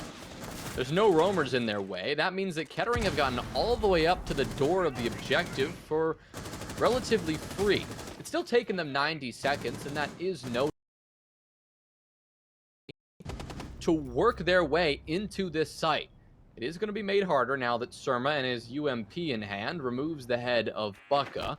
But look at all the options Kettering have right now. They can approach from several different locations. They've got this angle opened up, this waiting room door, the castle barricade having been removed. They can now start to peer into this objective, but Akron can start to peer back. There goes the head of Derp. Your Jackal is gone, wasted by Imat, who seems to believe that Kettering believe he was below. I think that is accurate, playing on that split hatch, who's now rotated up and back up towards the Dragon Stairs to rejoin his team. Another round without the Inox scanner going off, and the situation is getting dire for Kettering. All outside towards the west. They're going to have to spawn in the bomb site, just rushing on through. But the spawn, well, it'll happen, but it's all going to be in body bags. Akron will take round 5 with a flawless round and good positioning for them throughout crossfires to hold what angles to look at, and Kettering was never able to break them down. I'm surprised, honestly, that Kettering fell so quickly there. I mean, they made such good progress early on. They didn't lose a single attacker. They pushed all the way up to the precipice of the objective, but they kind of got stuck there. It seemed that Kettering were a little bit confused, as we were, why Akron weren't heavily contesting that entry point like they had in every single previous round. But that very confusion, it's what worked for Akron. They just sat calmly, holding angles. They had every single wall reinforced, castle barricades in play. They had all of their angles covered so that when Kettering actually made it to the doorway, they couldn't do much but kind of wait for kills to be presented to them. And for the first time in a while, Akron were not swinging with, of course, indicative of Akron's maturity and their skill, but I also think indicative of the fact that Akron are realizing that Kettering are here to play. They have prepped Theme Park, they're good on Theme Park, and they are here to really put up a fight. I think we've seen a dramatic refocus from Akron just within these last 2 rounds, and that means it's time for Kettering to make an adjustment as well. No longer are kills, or, well, no longer should kills be presented to them for free now. We may not be being as aggressive of an Akron team right now. Kettering may have to find their own success. They may need to really work for these executes here. They'll be switching it up and adding a buck in play. And without a sledge, of course, that's an operator you do really want to bring out to assist you on that vertical control. Maybe that's a perfect instrument to assist this type of execute they need to bring out. And to make that Buck storyline even sweeter, he has access to new pocket thermite charge. So you can actually have Anomaly on that first floor, just holding an angle like a flank watch would do. You can be set up in a position to take that vertical play. He can then open up that split hatch, because one of the strong areas that Akron had back in round 3 was split after they realized that Kettering wants to swing that position aggressively. Well, they posted some of their troops up in that scenario. As soon as that hatch gets removed, it is no longer safe to sit anywhere near that hatch, because with the attackers having the high ground, well, they're going to punish you at every single twist and turn. And there is that Inox scanner that we've been looking to see in this series. It has caught somebody out, and that somebody on the west side of the map, well, they have to retreat away. Well, they've got Z-pings on him as well. But they got Z-pings right on the toes of your Jackal. Arv, a perfectly placed C4 will end Derp's life, and Arv again, holding the vertical angle and finding a perfect headshot to further the destruction of this Kettering attack. Tommy Boy, he'll answer though. He'll cut the head of JetCon, and he'll work their way back into this fight, but you've lost big, what are likely going to be fraggers in this round. That is not where you want to be. Your saving grace is you still have your Thermite, you still got that hard breach, you still have your Gridlock, so you've got that flank watch potential, and you still have your Buck. Bucka himself, he'll be bringing out the soft destruction capability that is so crucial for this objective and the take that it seems that Kettering are looking to manufacture. So if you're going to lose anybody, honestly, that's fine. The problem is it's Papa P. The man has been really finding the frags right now. You've lost your big gun, the man who's actually hit double digits already, the only player in this entire lobby who's done so. So it's a big hindrance for this Kettering attack, and I guess so is every single Akron defender who is now willing to swing, now willing to get aggressive, given that they have the advantage. But IMAT feeding that kill straight to Anomaly, immediately that advantage has been neutralized. We're talking about Anomaly holding the flank. Now, he's a little bit more aggressive in that scenario, but still, he accomplishes that goal. And IMAT in every single of the three over into the yellow stairs. It worked the first time, and it hasn't worked since then. Kettering has adjusted and adapted. A full send in through split isn't going to work out well. Your question in your voice was perfectly said. He was trying to take that control, but it just never worked out. It's crumbling for Kettering. The diffuser is going to be attempted to be stuck and finished off by that evil eye. Akron will take the half at 4-2. I mean, that's hilarious. What a kill cam. I'm not sure what Bucko was doing there. I think he must have been hoping that when the plant was going down, Akron would just jump up and scramble around and try to deny the plant manually with their actual bullets from their gun, so they wouldn't necessarily be ready for the drop down from split. But boy, were they ready. And Bucko was just a clay pigeon, I suppose, just tossed up in the air or was immediately shattered. So I guess good attempt there from Kettering. I'd say that was the more perplexing round of their previous ones, but like I said, when we're sitting at that 2-2 scoreline, regardless of how round 5 and 6 unfold, Kettering are still looking good, and I will stick to that statement. They have found 2 rounds on the theme park attack, so things I'd argue at this point are sitting perfectly even. It just comes down to their defense. Did this theme park prep pay off on attack? It certainly looked like it. They definitely had that momentum and that early attacking strength that many teams covet at this point, but they've got to repeat that on defense as well and double down on it. They've got to find this 4-round split, and doing so on theme park, it is definitely achievable. If there was any map you were more certain of finding 4 rounds, it would be this over any other. But against Akron, now that's where you get a bit concerning. They are an aggressive attacking team, and we can see that players who's always on this flex support role, he's been finding frags on defense. I suspect he'll be finding frags on attack, and if an ace is walking in with an AK-12 and is frying people, that is not a recipe for defensive success, so we're going to have to see how they really make this defense happen. And there's a lot of ways to achieve strong defenses. Sometimes you can use a reinforcement. Other times you can do the exact opposite of a reinforcement. That comes down to those bullet hole punch holes or the actual punch hole itself. And Kettering, they've established plenty of them on that top floor. And Akron, they're going to have to drone that out. Easier said than done, because the way light tends to go through those soft walls, sometimes you never actually notice that there are bullet holes there until it's far too late. But Akron, on the other hand, they don't even want to deal with that. Instead, they're actually going to take on that first floor first, making sure there's no offsite pressure from Kettering. And if they try to work a way down a stairwell, for example, well, there's going to be a member.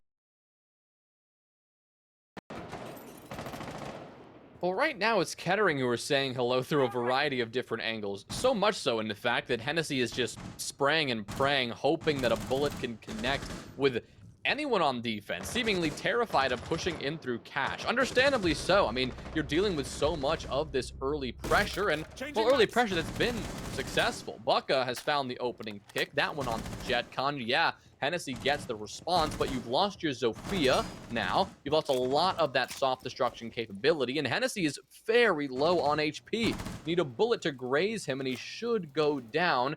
It's just about seizing that opportunity. We can see a very interesting extension coming out from Anomaly as well. He's playing over on the top of Arcade Stairs with some barbed wire to assist him, but the play over in Initiation Room, that's what Kettering are flexing right now. Derp, he'll find the kill onto the already low Hennessy. Arv, though, is there with the refrag. So, trade game, definitely working out for Akron, but they've traded themselves. They still need to find these kills if they want to push into the objective.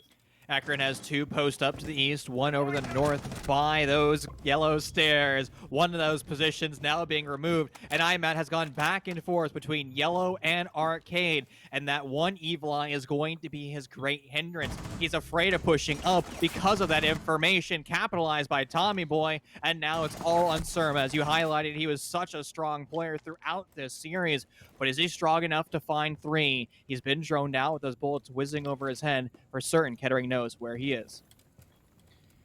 Yeah, he'll be walking into just a disgusting crossfire here held by Anomaly and Tommy Boy, but it is Tommy Boy credited with that final kill. The MP7 iron sights really, I guess, coming back in the meta here. This was a play you used to see all the time back in the early days, and, well, Tommy Boy will use it well in round number 7. So Kettering, they open their defensive half off strong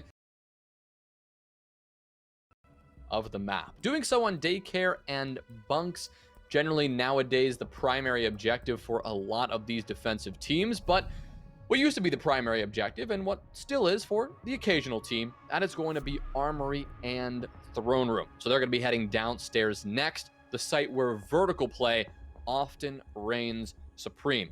Bucka, he'll be pulling out the cap can, so he'll be pulling out the IMAT strats here on this map. Of course, IMAT loves to run the cap can, and we've had interviews with Bucka a couple of times where we ask him about the cap can, and he usually says, you know what, sometimes if you're feeling it, why not do it? And in this case, if you can get some frags and if you can get a couple of, free explosions onto the attacking team as they push on in, why not? Pull out those tripwires and maybe see what happens. When you're executing on this bomb site, you kind of have to look at it like you're a war planner. Or if you've seen any World War II documentary, lines moving to the beachhead of the new team or the new powerhouse executing or, attacking on the defenders. And that's the same idea here. You have to picture where are all the defenders going to be moving? How are you going to stop them from having that free reign? Because that was one of the hindrances for Akron in round 7, and it could be a hindrance here in round 8. You have to know where those defenders are, but more importantly, where they can go. Because if you're able to stop them dead in their tracks, unable to return back to their bomb site, you can catch them in a position that they're never prepared for. And when you're just doing a east to west clear, sometimes you just don't have enough control to really take that fight to any of those defenders. And Akron, well, they don't have that many roadblocks in front of them. And if they do, well, it's going to be pressured from the 2-pronged assault we were just highlighting, as it looks like IMAT is coming in from behind. You've got everyone pushing on through. JetCon is he will be successful in that endeavor, finding Derp, but not before IMAT fell at the hands of Bucka. The cap can working out well for him. I guess it was a cap can to cap can skirmish, although IMAT in this case is on that Jackal. And, well, Hennessy, the Buck, who's already using that skeleton key to its full effect. Oh, no! Arv! He's going to walk into a Capcan trap, and Bucka is going to be loving that. The tripwires we already talked about coming into full effect, but now the Capcan is fully known. It's not going to stop Surma from running head on into another one, and Hennessy nearly finding a brutally grisly fate in the same endeavor. Bucka calling out 5 for 5. He may have hit all the traps. We did see Surma shoot out one of them, so maybe 4 for 5, but those Capcan traps just wreaked havoc on this attack. Job well done. Now Akron are walking into all of these gunfights with half or even less than that in terms of health remaining. So we see trap operators fall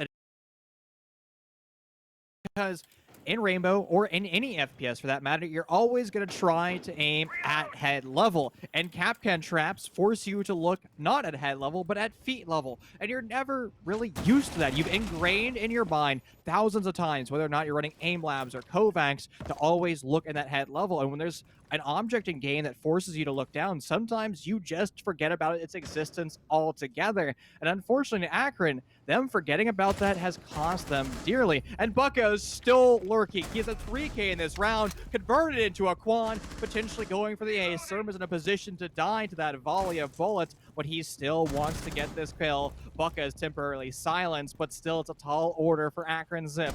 All in the back of Surma, the hard support once again in this position. Yeah, the 1v3 here. Kettering looking like they are ready to equalize this scoreline right away. You've got even a player hunting Surma down a little bit, willing to swing out there on to take that fight as well. He'll smoke himself off. He'll sit in cafe, letting the time dwindle down, giving Kettering that final moment they needed to secure round number 8. So excellent job from them once again. They continue on their theme park prowess, on that display of theme park success. That's 2 defensive rounds in a row. I mean, it just seems like we're having problems with the Akron Zips. They want and know what they want to achieve. They want to have some type of multi-pronged assault from above, but where is the coordination to actually make that helpful? Why isn't IMAT being droned in? When you have Surma going nuclear, obviously you want him gun up, but you also have to remember what is your job in a round, and when you're playing hard support, sometimes that means you are also that primary droner. So you have to, say, I'll sit on spawn for the next minute or so just to make sure my gunner boys. I managed just walking out of cafe and getting absolutely obliterated. That's a fundamental mistake in the offense of Akron. And Akron, a team that is known for being fast on their clears, it is unlike them to just, make such blatant mistakes, and a harsh comparison to our first map, which is a 7-2 in favor of the Zips. Yeah, Akron they may be forced to really grind this one out here because Kettering not only have they equalized the score, but I mean, they're in perfect position to get the advantage for the first time tonight. They're going to be electing to bring out Initiation in Office as their site of choice. And I'm interested to see how this one is going to go down, because this is one of those sites that is hard to defend well. There's so many different areas you have to worry about. If we can, even zoom out and take a look at where this site falls in, this overall top floor, look at both sides of this. The attack want to. There's so many avenues that they can approach from, and that means as a defensive team, you have to cover all of your bases. Part of that includes playing vertically. We can see a roamer down below. It's Bucka, who's looking to add to his 8-kill tally, but you need to just hold on to map control for dear life as a defensive team, because there are just so many different ways that a team like Akron are just going to storm on in and take that very control out of your hands. I mean, look at this right now. We have one site kind of understaffed. It's Office over here. You got a player hiding out in Vault, and now Anomaly tucking himself into that corner by the cash wall. You've got a couple of options here for Akron. Do they want to just pummel into this site, dealing with the hard breach denial in the form of those bandit batteries and rolling on through there? Or are they going to approach from multiple sides and look to get that crossfire going? At least for now, it's just a one very east-focused attack coming out from Kettering, or rather Akron, but it's Kettering who... The P90 on Rook, apparently that's back in the meta, and he'll find the opening kill onto Hennessy. That's big. I mean, most people are still going for that MP5 simply because that 2.5 times sight, but that P90 does have 50 bullets, and we know what the Alda is capable of with 82 bullets. And speaking about the Alda, Papa P, while he has gone quiet, Bucka has filled in that gap. But Papa P going quiet isn't him not clicking heads. Actually, it's just him and his teammates doing their jobs perfectly. Him playing that primary anchor role, he hasn't even needed to have that Alda start to sing because his teammates off site are doing the exact job, wasting time, taking kills, and really hurting Akron. And case in point, Hennessy's early death, now marked by that trade back and forth. That meme 90, still gnarly. Yeah, the trade going out, and that's always going to be in the favor of Kettering right now because they still have the man advantage, and you just trade your way to the grave. As out, he'll find the kill onto Surma, and Akron don't have an answer, leaving JetCon and Arv alone to pull some sort of miracle out, and they only have 25 seconds to do it. Arv will find one. JetCon looks for the second, but Bucka does not allow it, and now Arv looking to just make this one happen, but Anomaly not going to let that one happen. Kettering, they take round number 9, they take the advantage, and they take the overwhelming momentum in this map, so much so that Akron are going to go for that time out. They're going to look to regroup. They're going to look to reestablish this early dominance because not only have Kettering won 3 defensive rounds in a row, but they have now taken the lead for the first time tonight. And this is a perfect use of this technical timeout. You start to break down, what am I doing wrong? How are we not achieving our objective? Again, most rosters' objectives are to put that diffuser down on the ground. And the fundamental problem for Akron is whatever strategy that adjusting it to the defense that Kettering is bringing. Again, whether or not it's a roamer, whether or not it's a mini game like a Maestro camera, or just pushing in through the bomb site, they've never really crossed off their mental checkboard of all the things that they need to do. And this is an opportunity for Akron to hopefully start to plan out their rounds moving forward. Now, there's a couple people, Reaper just put out a video of the proper steps on how to attack on any map. Now, one thing I would like to add to that is have multiple plans. Whatever strategy you're going for, since we're going for bunk daycare, theme park, well, you can always push in from the east. You can always push into the west and have that drone economy dictate whether or not you're going for plan A or for plan B, or even have plan C be created on the fly based on that information. But you need to always be prepared, predicting and reacting to what the defenders are doing. Because if you're just pushing into the bomb site and your knee-jerk reaction is to do X, you kind of what's going on, so you never have to just knee-jerk react. Well, as we are potentially heading back into what is the penultimate round of regulation, and could be indeed the penultimate round of the map, good thing to remind everyone exactly where we are in the overall picture of things. This is a semi-final match, of course, in the Premier Invite playoffs, and the winner of this match will go on to face the winner of Purdue versus Oklahoma State in the finals. And that is going to be a spicy one, to say the least. I believe Purdue is taking on Oklahoma State tomorrow, I believe off stream. And so it'll be interesting to see exactly how that one shapes up. I know that Oklahoma State won't be playing with their full roster, so Purdue would have even more of an advantage than they would coming into the night. But of course, the victor of that one, whether it be Purdue or Oklahoma State, will go against the winner of this series, which is turning out to be a little more contested than people were expecting. That is Kettering in the advantage, while Akron are now on the back foot, so much so they are looking to regroup. But if I'm Kettering right now, I am not feeling quite comfortable yet. Akron take an attack timeout to regroup and strategize. That is intimidating, to say the least. And knowing how smart this team is, knowing how flexible they can be, I'm excited to see what they're going to come out with. They know what site they're going to because that 3-site rotation has been completed. What kind of plan are they going to concoct? Well, right now, I'm more impressed with the Kettering plan, what they've been working so hard to achieve. We're talking in the pregame that Bucka had some tricks up his sleeve. He was going to be changing things up for his roster. And clearly, I think we found one of their strengths. Theme park, a map that you said is atypical, and that's very true. And sometimes when you go against a powerhouse, you need to do the unexpected. If they expect you to go to a certain map pool, So that's always that underdog story. If you're a pitcher and you're new to professional play and they expect you to only throw fastballs, well, you try to throw as many sliders in there as possible. And the slider that Kettering has sent down range, Akron has swung and missed so far.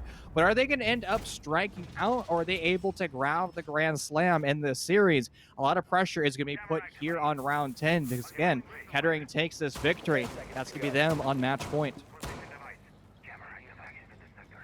5 seconds left. I wouldn't be before surprised if Akron go for something bold here, if we see them go for some kind of rush play or something more unexpected. Their attacking lineup doesn't indicate that. This is pretty much the same thing we've seen every time. You've got Surma as your sole hard breacher on the ace. You're putting Arv right now, who's your top fragger in this lobby, on the Jackal. So definitely with a C70 in hand, you can find a good bit of at Akron are going for a pretty standard approach as well. You've got that security hatch opened wide, and you've got some intel of exactly what you're dealing with on this extension. You're extending this defense, from Kettering's point of view, over into initiation and office, and that is exactly what you should be doing. You can waste so much time on this side of the map, and even delay this attack from entering into that midpoint of this top floor, these buffer rooms, until those last 30 seconds. And if the objective is daycare and bunk, which in this case it is, if you can waste that much time and keep the attackers isolated off of the site itself, that's job well done. Well, Akron, they're pushing in still from the east. Derp is going to elect to get far too aggressive to flank up from the yellow stairs, almost spot out by Hennessy. And now Akron, they may not know it yet, but they have full control of the east side of the map. And IMAT, he's also tried this exact same position multiple times. Instead of getting aggressive, though, he's going to play it a lot more flank watch. If any members of Kettering try to reposition themselves by crossing in front of Cafe, well, they're going to be spotted outright by that member of Akron. Good positioning so far from them, and great use of identifying exactly where some of that utility is from Kettering, softening up those defenses so they can prime themselves for a good execute. We can see that Bucka is being hunted really, really hard right now by Arv, but it's not going to stop him from getting a kill onto IMAT. So much so that Bucka declaring the F in chat to pay respect to the Ash, who's now lost their life. Possibly a little bit of friendly banter coming out, but instead it's action on the site that Bucka is not a part of right now. Papa P finding Hennessy, but not before JetCon could be credited with a kill of his own. Keeps things even though in a 3v3, but what it doesn't do is really deal with this offsite player. Now Akron have to be very careful. The site is understaffed, but you still have a perfect flank to come up behind. Surma's going to take down Tommy Boy. That's going to leave Papa P alone, but he's going to find 2 kills, and that's a triple kill in him for the round, and now he'll finish things out. There's a quad for him. Whipping out the pistol, I believe, to finish out that final kill. Was that really? Yes, there it is. Excellent intel game coming out from Kettering. An excellent job there from Papa P on the site to shut down Akron at all different turns right there. And, well, that's match point for Kettering 6-4.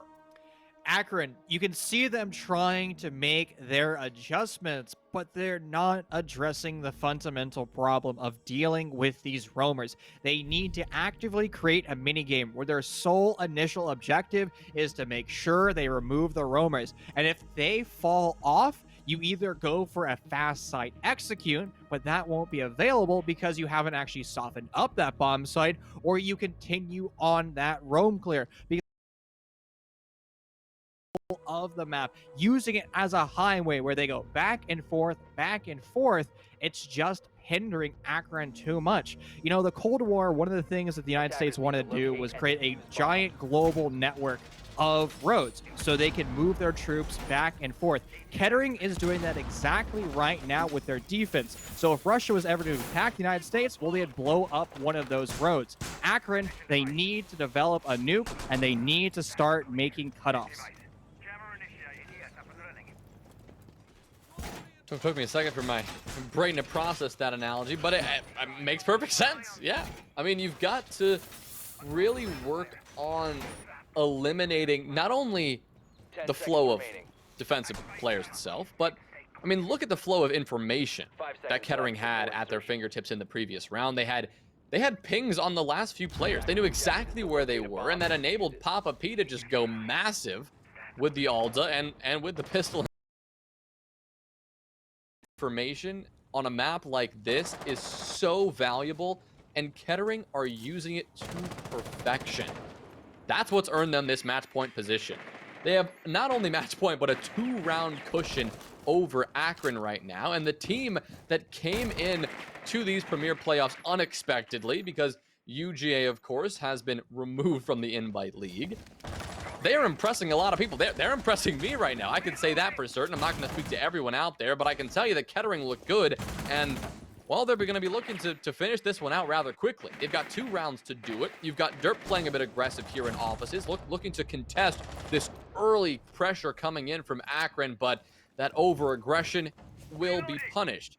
This time, it is Kettering showing a little bit of that over-aggression and overconfidence rather than Akron on their defensive side previously. But this time, look at this. You've got a ping almost exactly where one of these top-floor roamers is. Arv isn't quite certain exactly where to.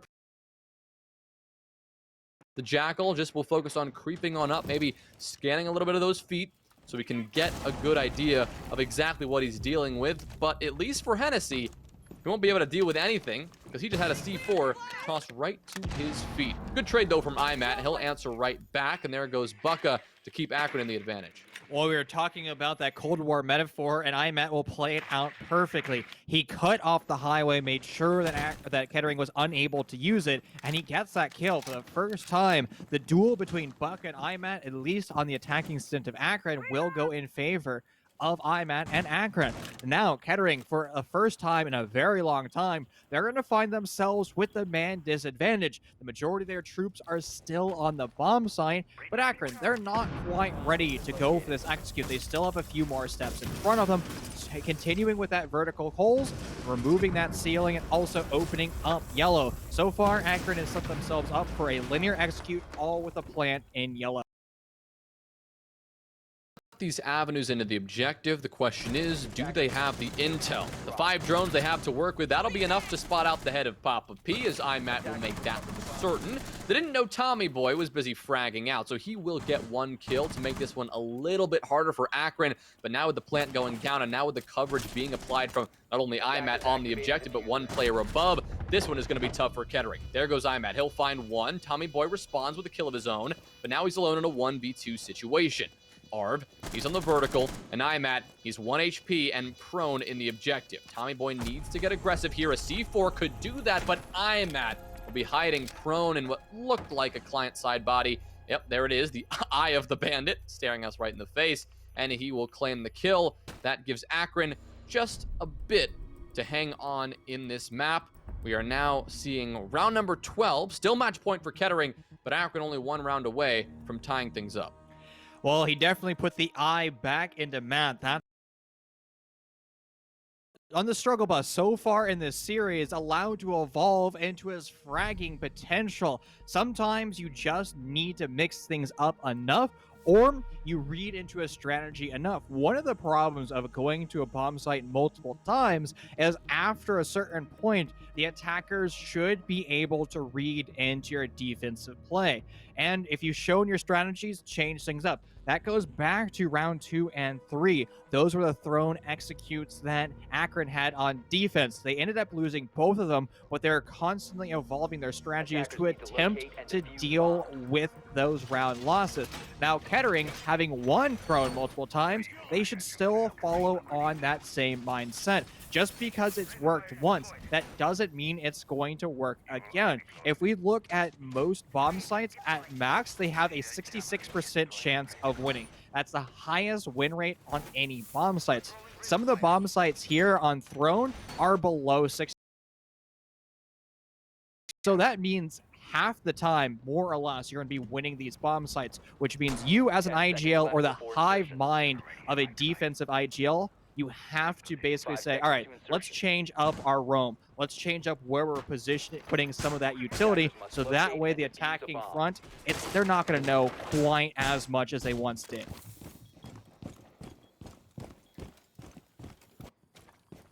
Kettering are going to go for the two-peat. They're going to head back to the very same objective here.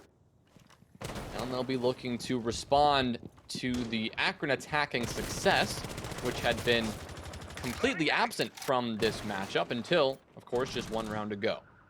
We've got IMAT. He'll work his way in from this cafe side.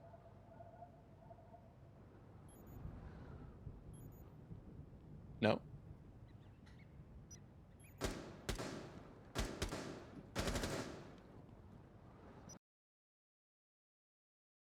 A bomb has been located. Loading mag!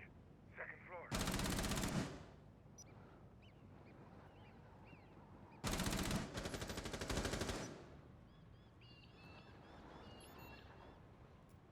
Hostile!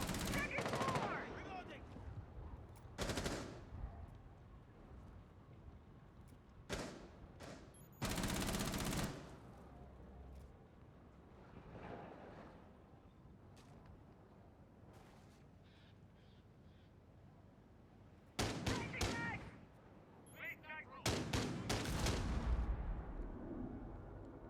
Bomb located by attackers.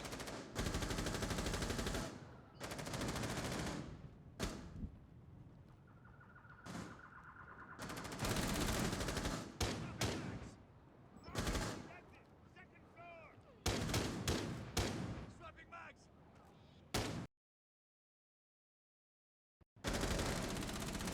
Loading new mag! Reloading!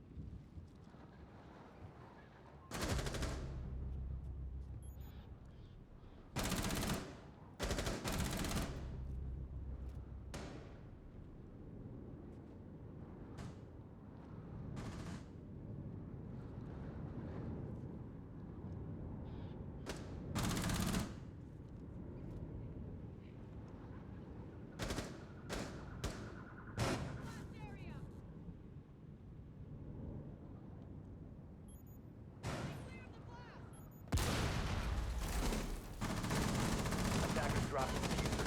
Attackers recovered the diffuser.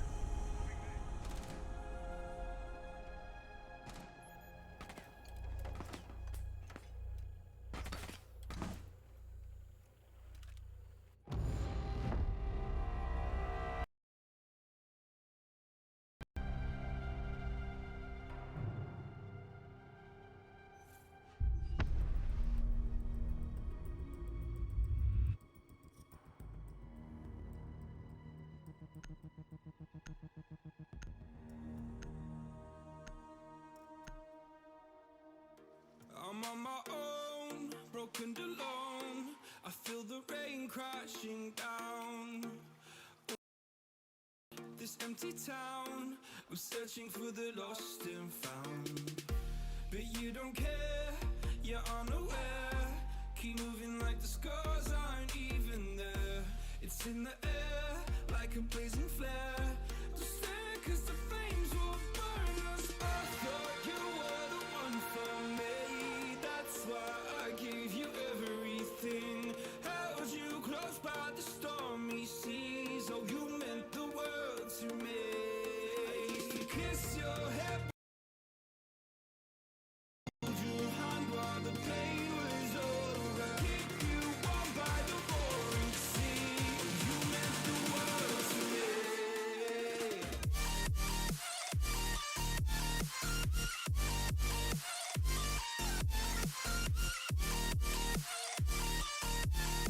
Oh, you meant the world.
not know.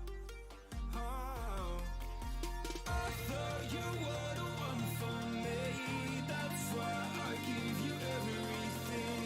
Held you close by the stormy seas. Oh, you meant the world to me.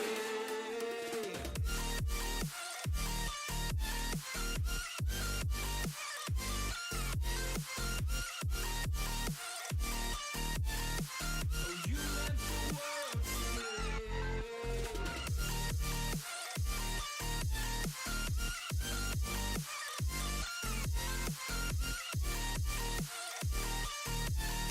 Oh, you meant the world to me. Oh, I'm gonna do this on my own. No point in blaming you, you did not know. Oh, I'm gonna.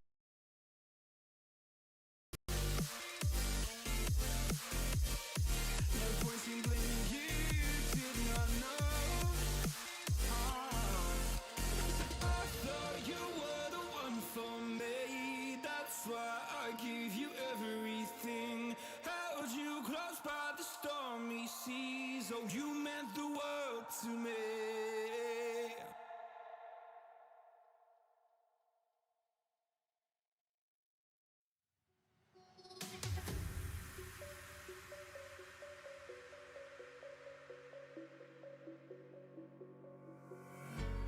When the lights go down, I've seen hell in you, but you don't care, no, you don't care, no. You just rather watch me fall from a quarter mile. I can see you at the call. Think about it, ring won't tell you what I saw. You had it all.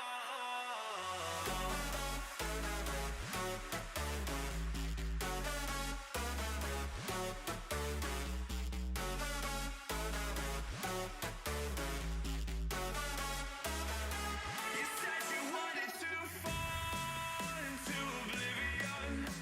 Forget about the world we're living in. Fall into oblivion, oblivion. Oh, going in.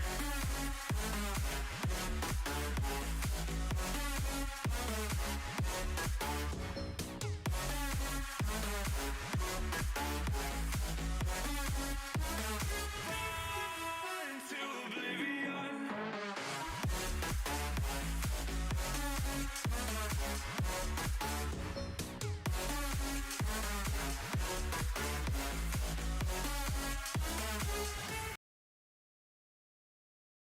Into oblivion. Forget about the world we're living in. Fall into oblivion, I'm going in.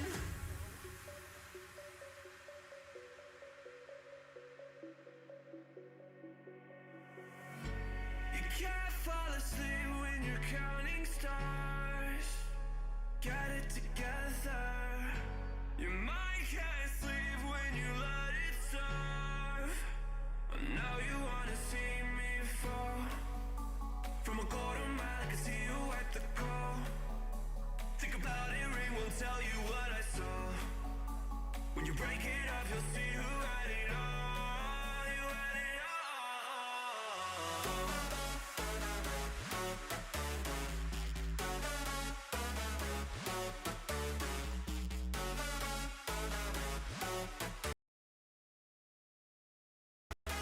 You said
Well, everyone, we are back. We appreciate everyone for sticking with us. Apologize, of course, for the technical difficulties, and bear with us if anything happens in these few moments. But the good thing is, technical difficulties aside, we can get right on into this series, which has all of a sudden took a turn for the spicy. If you're just joining us, Kettering winning out on Theme Park, looking very impressive. We now move on to Oregon. Chief, what do you think about this one?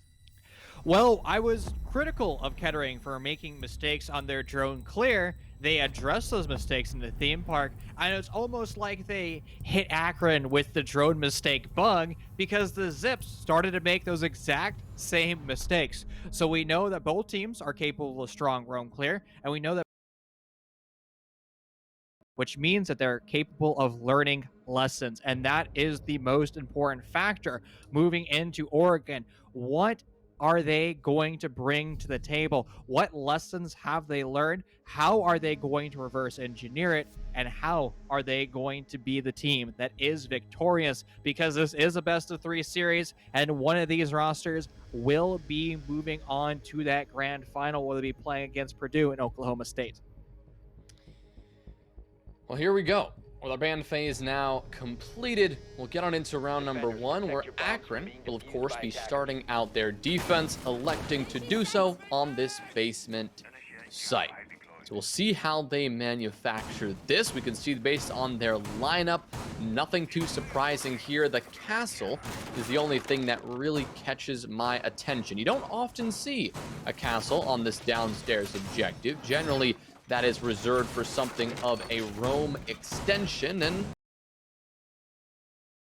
we've got a reinforcement put on this meeting hall wall towards what we call Z, the hallway between classroom and freezer and security, and a castle barricade there on the split door.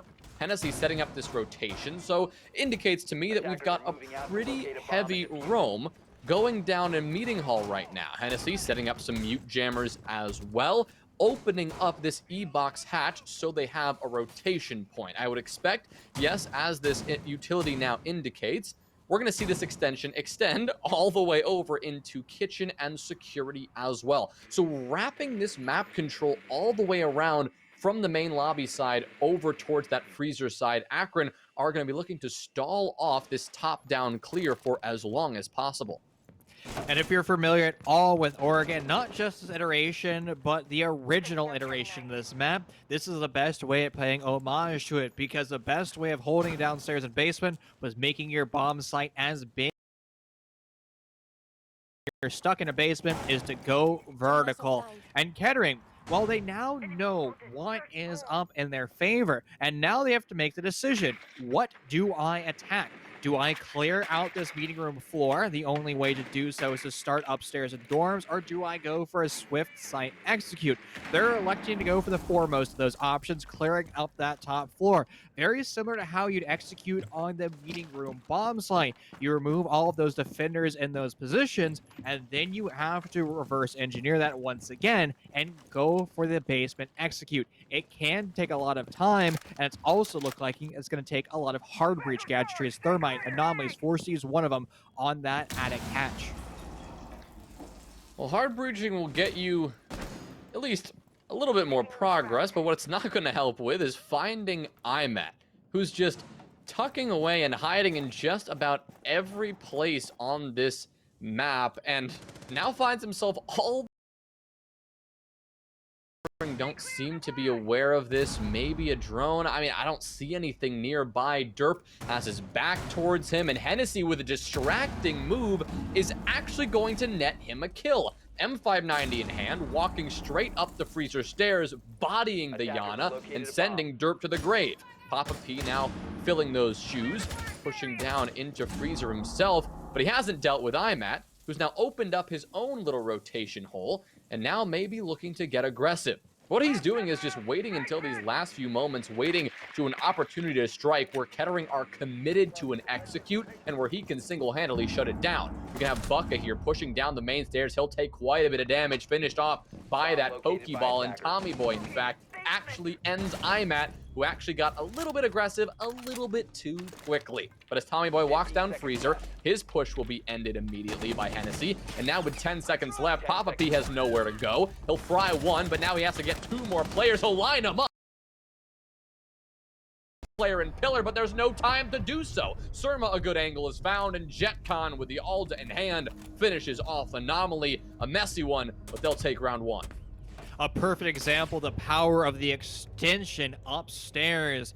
Kettering, they did a wonderful job of clearing those first 2 floors, and then they realized, they looked at their wristwatch and said, we have no more time. We need to just start to funnel through fatal funnels. And well, to their credit, they actually did a wonderful job of taking those engagements and being able to win it outright. And another aspect of that extended roam, as you can see that Kettering, they had good coverage of flank drones, but at a certain point, they used so many of their normal drones clearing out the map, they had to start to back up those drones and actually use them in active manner, and that allowed IMAT to slip through the defenses. He was almost able to get a kill, but great reaction time for Kettering, able to stop that outright. But that is just showing that lethality of Akron and Kettering coming at each other at the 3 series. In that round, even within it, it was just so back and forth, and I mean, I expect this one to be no different. We're going to head upstairs. Akron shifting things around to kids and dorms now, and shifting around their operator selection just a little bit. JetCon is going to be pulling out the Goyo, the operator who is more accustomed to the basement site, but we didn't see him there. Instead, he'll make his Oregon debut on this top floor objective instead. You can see a Goyo shield there placed down facing Trophy, a pretty typical spot there. And we can also see those Wubs, those Malusi Banshees in play. One of those in the middle of the room over in big dorms by the double window. Another one over in games by that Trophy door, which will be supported by a handful of ADSs and a couple of mute jammers as well. So a very similar strategy in terms of, overall approach from Akron. They've got a lot of this anti-info in terms of the mute jammers. They've got a lot of info themselves. Delay. 2 of these players that are kings of being those delay factors, JetCon and IMAT. They're over on this small tower side, over in kitchen and dining, just putting a lot of pressure on any little bit of intel Kettering are trying to acquire. So far, no gunfights have taken place, but it's still all about understanding what is happening throughout this round, and it takes time to do so. Time has now been used, and now it's Papa P's hour to strike once again. Just full sending it in through Master, converting that over to Trophy, and it's going to be a duel to the death. He's going to participate in some of that utility clear, removing that shield, and Arv has now been fully alerted that there is a monster on the other side of the wall. The Wub goes off, but Arv unable to even pull the trigger of his Mossberg shotgun, and now the close quarters combat that Akron was going to rely on has now been lost, and it's going to be that Boa Constrictor strategy for Kettering as they start to establish more of the control around the bomb sites. Big missed opportunity there. Papa P was there alone. He had no more utility to deny the Banshee other than walking up to it and punching it. Of course, Arv didn't know that, so his swing was just mistimed. He could have waited a lot longer to actually go for that swing, in which case the shotgun would have been considerably more effective. But despite that little setback, a nice little jump out and aggressive play from that small tower side is going to result in the death of a Derp as well. So it'll be kept even, a 4v4 still for these teams, but still 2 roamers that have not been dealt with. JetCon and IMAT still hanging out below. Of course, they don't want to leave their anchors too isolated and too alone, because Kettering could, of course, capitalize on that. But in the same token, they could get some pretty similar and, well, very powerful flanks if Kettering aren't quite careful. A nice little one tap from Papa P means that the life of Surma is no more. IMAT finally swings into action, but it's not going to solve Hennessy from a dangerous engagement. No, he manages to win it out. Tommy Boy will Akron on the back foot a little bit here because Hennessy is so low HP, and Kettering now could potentially take control of dorms. Jetcon has to work his way up those white stairs. The barbed wire that his teammates set up, it's going to work against him because defenders can still make noise in it. If Kettering hears that, they can swing on that position. Now Akron still has bulletproof cameras, and collecting it with the nitro cell is perfect. A swing on in for Bucka. It was all hopeless at that point. It was just a Hail Mary play, and unfortunately it did not work out well. Akron, that's now 2 in the row. It was chaos and looking blink for them, but they were still able to bring it back. Well, sounded a little bit confused there because, well, I was, to be honest. It was an interesting approach from Kettering. We saw how they wanted to apply your pretty typical pressure from that trophy side, getting open that closet wall, getting a little bit of pressure from big window as well to make sure they have, for the most part, that worked. Until the point where they started to get aggressive. Even though they found a couple of opening picks, we saw Papa P, who was just in the middle of the site. He lined up the head of Surma. That was a really big pick onto your Maestro. But then he got a bit over-eager, and he found himself alone in Kids. Completely alone. Didn't have support from Attic. He did have support from Kids' window, but there's a lot of angles in that room where you're just not going to be able to cover from that window. That meant that Papa P was alone in a 1v1 with Hennessy, and even though it was a messy engagement that looked like Hennessy would get caught out, he managed to prevail. And that single kill managed to send Kettering into some sort of spiral where they just couldn't recover the momentum that was falling away. It was a 2v2. I mean, it was still even advantage, and Hennessy was low HP. One player was cut off from the objective, but rather than sending open, by the way, nobody in there, no C4 there, no defender with an angle there. It was a lot of pressure applied in Kids instead. And you had that swing in from the Kids window, which didn't work, and Hennessy was there to shut it down, and you had a C4 from below. So a couple of things there that were looking good initially didn't shape up to be all that effective, and well, that's going to give Akron 2 rounds in a row. Move on to round number 3. Akron looking to, of course, complete that rotation as they head to kitchen and dining. And it's always a hot button topic. What is the best of these sister bomb sites? Do you go to meeting room or do you go to dining room? And it really depends on what region you're in that dictates which bomb site you go to. Europe loves their dining room, and well, the United States and North America, they love that meeting. And speaking of loving, Matt and Bucka have had quite a turnaround throughout this series, but it's actually, I believe, that was Ash that got that change up for Matt, bringing out that FO12, but sadly it didn't work out well. His too much aggressive play cost him out big. It's not going to cost Hennessy, at least. He'll swing around, cutting down Derp, who found himself all the way up in the pit of Attic. That corner all the way pushed through, as we call it.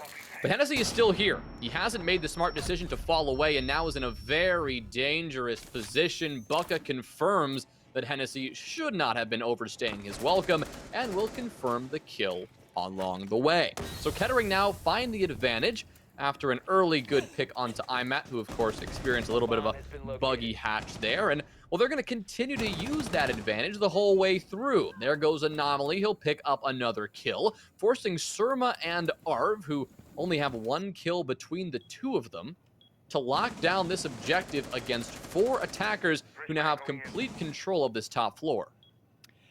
That control is going to start to mount with that vertical play.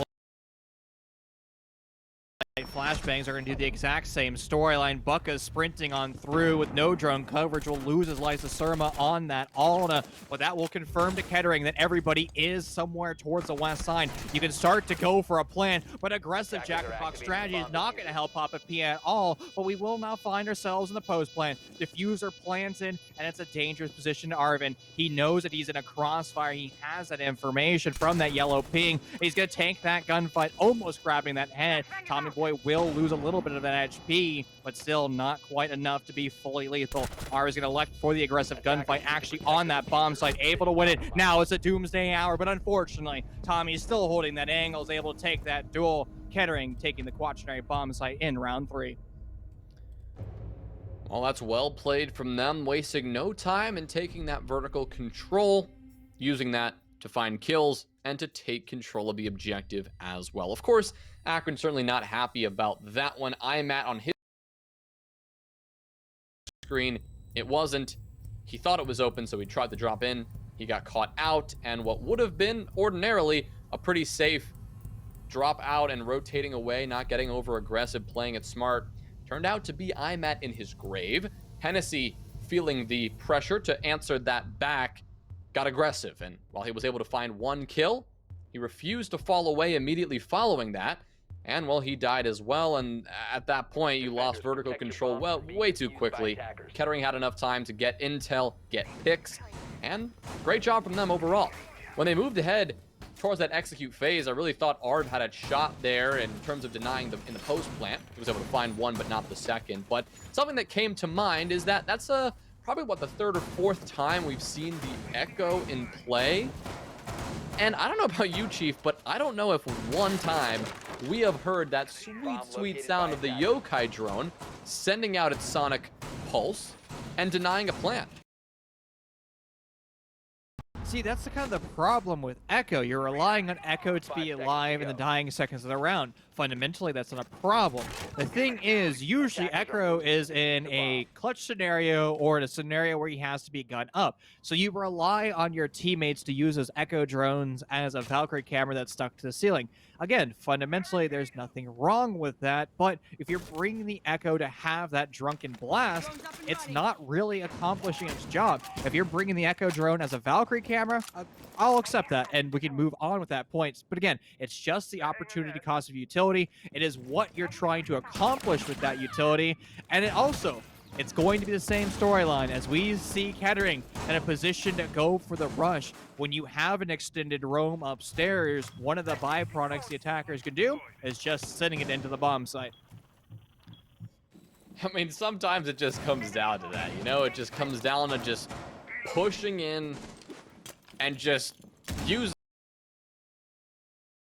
overwhelm the defense. And sometimes it works. More often than not, though, you need to have a bit more of a cohesive plan than that. We are going to see Kettering now working a pretty similar approach as to last time, but a marked difference is the fact that they are the ones to find the opening pick.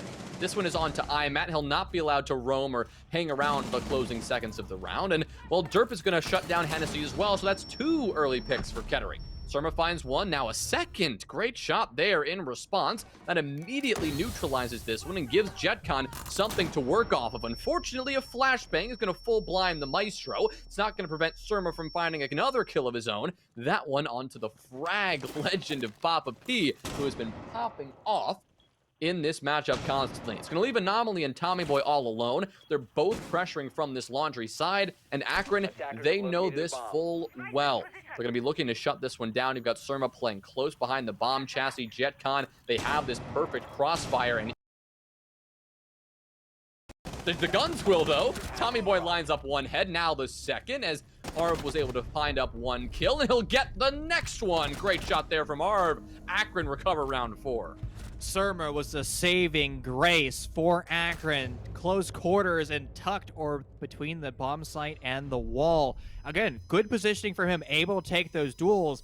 But Kettering, they really should have been able to capitalize on them with those flashbangs going out, with all the utility they had at their disposal. How weren't they able to win that engagement? And somebody who went full Milky White. And the same storyline also went in favor of the Aldo wielder. He also went full white. But Kettering wasn't pushing off their flashbang utility. And the same storyline gets worse when you look at that overall drone economy. They went for a swift execute. They identified the offsite pressure was going to be a little bit too oppressive. That was a good read. They went for a swift execute, also good read. But sometimes you need to slow things down just a little bit.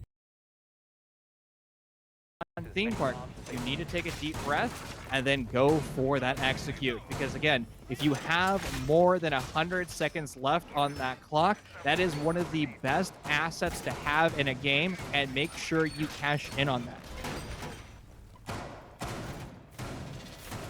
Well, I mean, for Akron, the asset they've been using well has been, you know, their last possible anchor. I mean, Arv has been just so clutch tonight.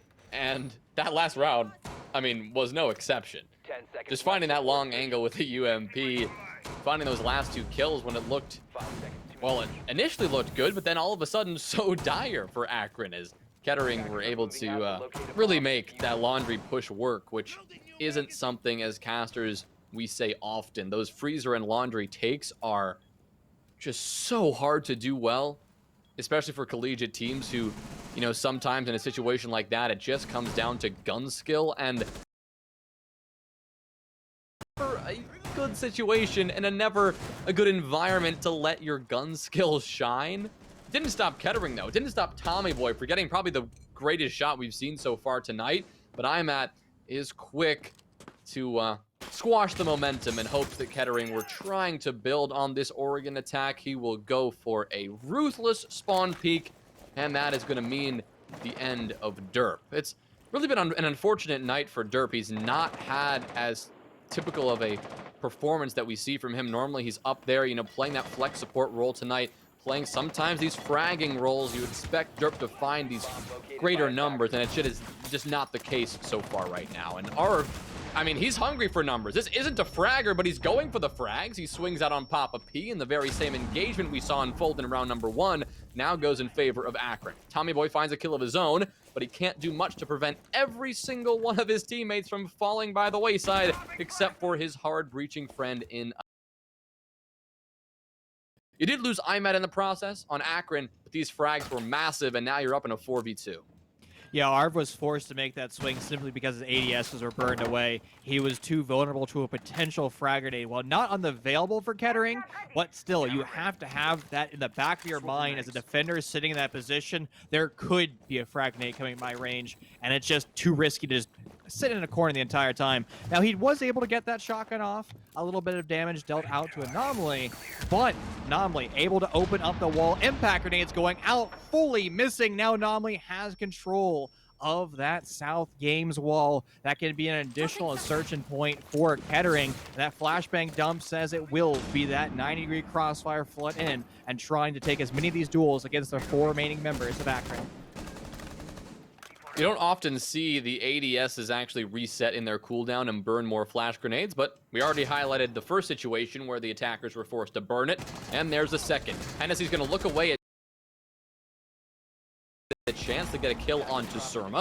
A C4 isn't going to do much, but the bullets of JetCon, they'll do the work, cutting down both of the last remaining Kettering attackers and finishing out the round for Akron. They move ahead and take that 4-1 lead. Kettering put a lot of emphasis on one side of the map that was a master trophy side. We've seen a lot of teams go for these linear executes, but I still want to have attacking rosters mix up and diversify their portfolio.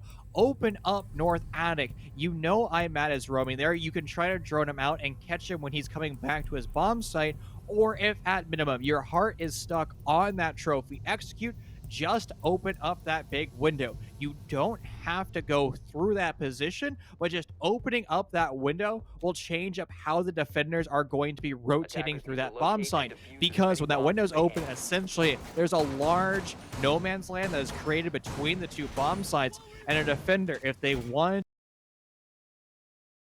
challenge big window, and if you couple that with somebody sitting over in trophy, now the defender has to look at 2 directions simultaneously, and unfortunately humans only have eyes in the front of their head, not in the back of their head as well. Crazy how that works. Sometimes we wish that we did, you know, often, even though, you know, teachers and mothers always lie to us and say that they do. 10 seconds left. Used to believe them, you know. Used to be like, oh well, you got X-ray vision, you can see behind your head. Sure, I mean, I got you. And you know, we may not literally have that, nor may these players in the lobby, but at the very least we can see through walls. You know, we've got these beautiful blue outlines, and we can see exactly how Akron are looking to set this one up. You know, you're heading back to your tertiary bomb site, you're looking to win this one out, and I don't know, Kettering, they need to get this one going quick yet again. Last time, and the reason they found success on this very same objective is because their top-down clear was just these players who were trying to get aggressive, and they punished them for overstaying their welcome. This time we've got a little bit of a change. You actually have Surma playing on the top of white stairs. I think that's Surma, who will finally rotate away, though. He was initially applying that support to that top floor player, Hennessy, in kids right now, and he honestly may be headed back in that direction. But right now, it's all about Hennessy. That's where our focus is going to remain, because Kettering, they are going for this top-down clear, and their objective is to force out Hennessy. Hennessy's objective is to not die. He doesn't need to find a kill. Something that he didn't understand last time around. He can just drop away. That's time wasted. That's your job well done. Keep that 416 in hand and fight on the objective itself. Now you're talking about Surma. Well, throughout that, he was able to pick up one of those Meister cameras and move it over to one of the places we're going to see Kettering end up pushing from. Those are going to be those white stairs. So now Akron will have full range of information, and that's also going to allow some more support. Up, he's going to find himself in the opportunity. Do I retreat away, or do I bury myself in a corner? He's going to go for the latter of these options. Now confirm his grave at some point will be upstairs in kids' dorms. He's going to start to collect some kills. 2 in his favor. Forced to reload that 416 carbine. And there's still more members of Kettering ready to say hello. It's on for a quad kill. That's 3 now. Forced to go for the pistol. So close being able to achieve that IMAT from behind, though. It's looking bad for Kettering. All on the primary hard support. Who's going to crumble in the hands of IMAT? It's a tandem roam upstairs for the Zips, and that's going to be a dominant half for Akron. Oh no, man, that was... I think the industry calls it a yikes. I will admit defeat on that one, yes, and I think no better time than any to pull out the yikes call. That one was the one that really got me. Kettering, probably their worst performance in any round. So a couple of classic mistakes. You know, they just did not do enough to kill Hennessy. I mean, the player that I said didn't have to get kills to be effective, he got 3 kills. I mean, how do you let that happen? He was all on his own. It was a 1v5. Attackers need to locate and defuse That's the not bomb. exaggerating. There were 5. All 5 attackers were right there, and there was only 1 man to deal with. It's the clutch master, clutch legend himself. It's Hennessy. I get it. He's hard to kill, but is he that hard to kill? I don't know. I really don't know. He's clearly drinking the syrup today. I mean, whatever his warm-up routine is or whatnot is just good. And he's just winning a gunfight that he has no business winning. I think that's the most important thing to highlight. There's just, in a million years, you present that scenario, you run, you know, the stats on that over and over again, the likelihood of successfully repeating that is like 0.1%. It's just fortunate to see, you know, mistakes like that be made, particularly in a semi-final like this, where there is no margin for error. You're on map 3 after all. You're able to beat the 11-time champions on one of the maps, but you're going to have to be able to replicate that one more time. And when you're sitting at 5-1 on that final map, those mistakes, that margin of error, those mulligans become pretty much impossible to have. Good thing is they don't have to attack anymore. That's one saving grace for Kettering. They're now on defense, of course. We are now at the side switch in round number 7. Our focus somewhat shifts to Akron's attack and what they can concoct, but with Kettering being on the back foot and with this underdog story still unfolding in front of us, I mean, I'm really interested to see how Kettering can make something happen here. I definitely expect them to get a couple of rounds. It's Oregon defense. This is where rounds often come not easily, but they on the attacking side. They're still going to need to capitalize on every opportunity that they get. We can see this early roam coming out from Bucka. He's retreated a little bit. He's playing back in Z, but he is definitely aware of this meeting hall pressure. He'll take a couple of shots, but they will not connect. In fact, not a single bullet landing onto Surma, who pushed on in, dropped down from stage, and dropped Bucka to his early grave. The full flash dump in through pillar is going to allow IMAT to find a kill of his own. Now he's on the Ying. In In fact, he's all pushed up through elbow, and he's going to almost get another kill. Papa P walking right back into it and looking the wrong way. The information gain from Kettering that was so strong on Theme Park is clearly not happening right now on this basement site. There goes Tommy Boy. JetCon says that, and now it is up to Anomaly in a 1v5. He's got one more Toxic Babe. He's got an SMG-11, and, well, he's got to make a miracle happen. Flash jump coming on. Well, you have one player holding on this long angle. No, Akron, they're taking their time. They're gaining this intel. They've got, 5 drones to work with and 5 operators to hold as many angles as you want. Anomaly, he'll take one swing unsuccessfully, looks behind him, and Arv is there. A headshot delivered, and a flawless round is what Akron put down. What a strong showing, and that's part of the problem. When you're just doing a pure anchor down basement defense, the attackers can just fully set up on you, and once they go for their setup, it's just a pile driver, just removing every obstacle in their way. And it was a fitting storyline, to say the least. We even saw a Warden going against that Ying. Now, actually, Warden has been shown multiple times throughout this series, and yet there has been no Ying. There hasn't even been smoke grenades. That was IMAT bringing out that Warden back on Theme Park, but Warden actually had some uses. Unfortunately, that's just that power of that pile driver, just removing and putting all that metal down into that floor and burying Kettering with it. Well, we can see the pause coming out from Kettering here. They are, just like Akron in the previous map, looking to regroup, looking to refocus, and I don't know. It's a little bit late. It is 6-1. Akron are sitting on match point, and Kettering are now at a 5-round deficit. That's going to be tough to pull back. We are going to go for that full rehost because Kettering looking to take that time to regroup and pause here. But Chief, I don't know. What is that one thing they need to do to bring this one back? Or is there more than one thing? Are there just too many things for them to overcome here? Or is there one thing that sticks out that's like, this is what Kettering have to address? They need to be dynamic again. If we go back to Theme Park, why they're able to win, well, look at the area of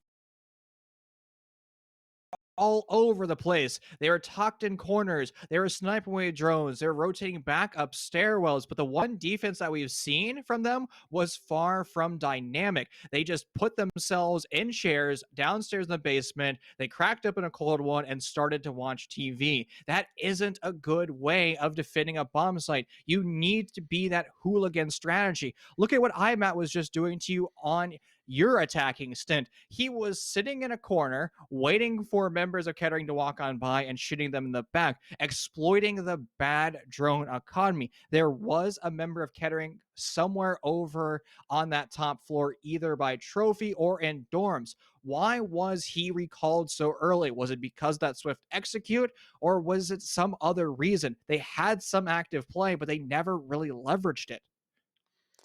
We'll have to see what they can do when we come back from this rehost. We'll take a quick break while we get all that done, so stick with us. We'll be right back.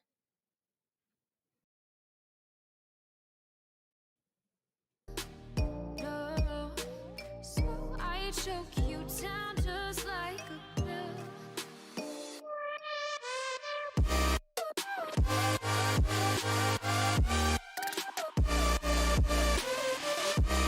Oh yeah.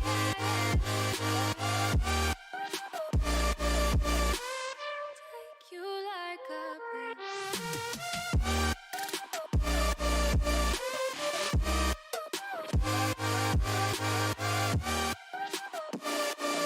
In my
the music is ringing. We're flames in the fire that keeps burning. We're inviting the night in. Welcome, my heart's so full. I'm devoting myself to the night. Hello, ladies and gentlemen. Welcome back. Currently the semifinals, and we're in a best-of-3 series going the entire distance. Right now, it is Akron Zips in control of map 3. They're currently on match point. Kettering has been struggling so far in Oregon, and it's going to be up to them to take us into overtime, take us into the victory of overtime if they want to move on to that grand final. We're almost moments away from starting the series and continuing it forward. Well, we have gone the distance in the series, but it doesn't look like we're going the distance on Oregon just yet. We're sitting on round number 8, where Akron have now taken firm control of this map. 6-1 right now for them. It is match point.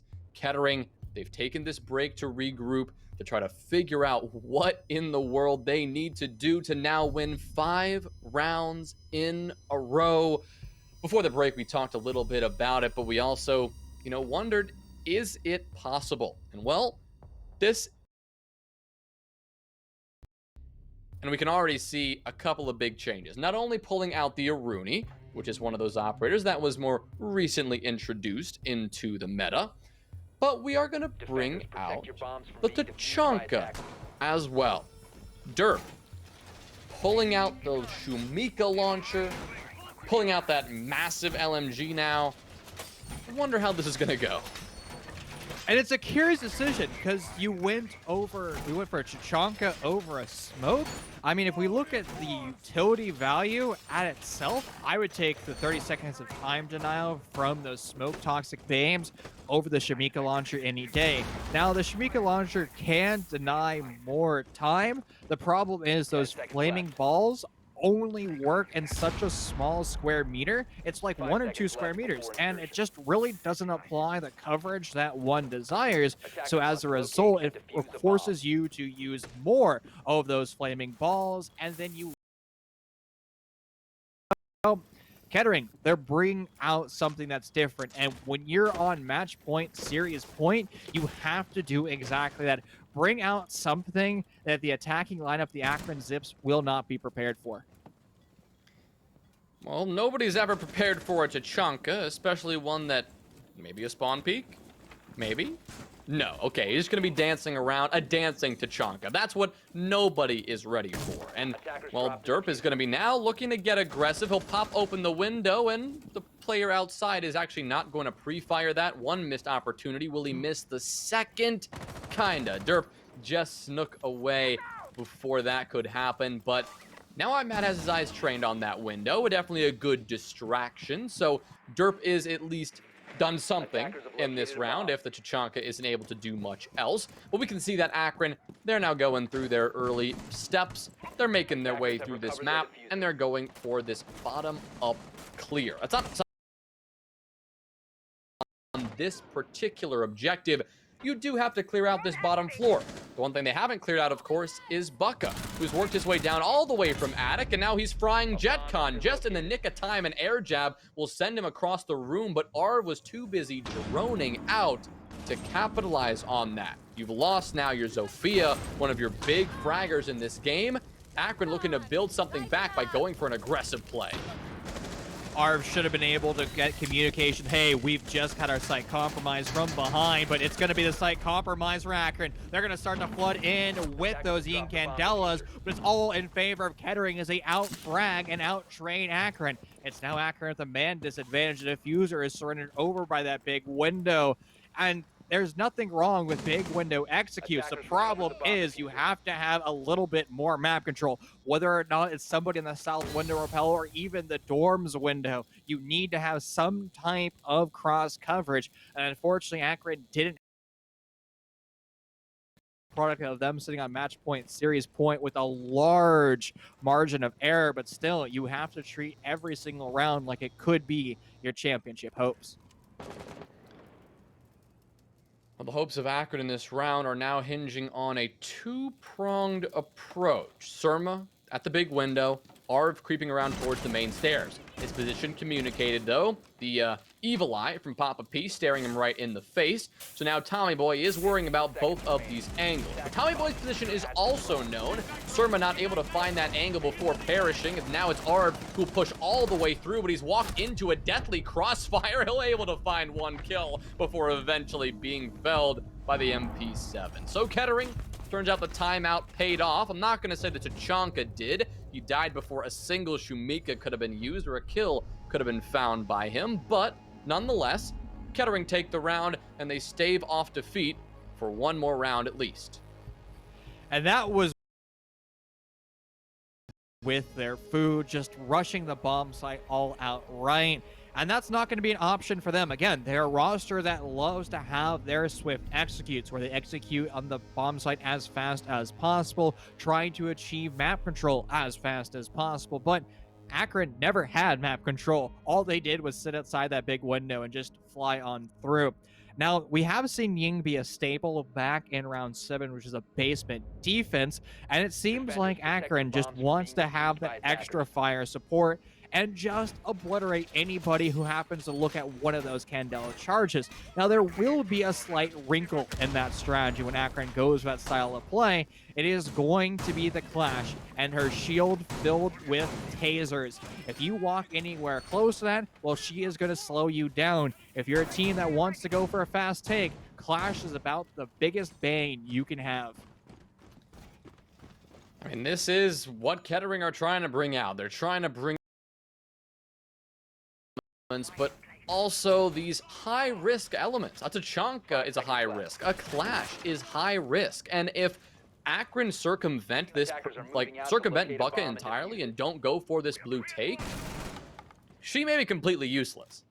Good thing is, though, for Kettering, it seems that Akron at least spawned on this side, but it seems that they have some suspicion and their sixth sense is telling them, you know what, let's do something else. We don't want to walk straight on into that bulletproof shield and that information, and honestly, even at times, frag-heavy queen of the Clash. Like a mirror window, you can play right behind the Clash and go for those kills, something we often see happen over in Blue Bunker, and something that we're not going to see able to happen right now, because Bucka being full flash, he's forced to fall off this angle, while IMAT continues to apply this pressure. That is one Candela now wasted, so that's something positive the Clash has already done, but Bucka needs to be careful, because the attacking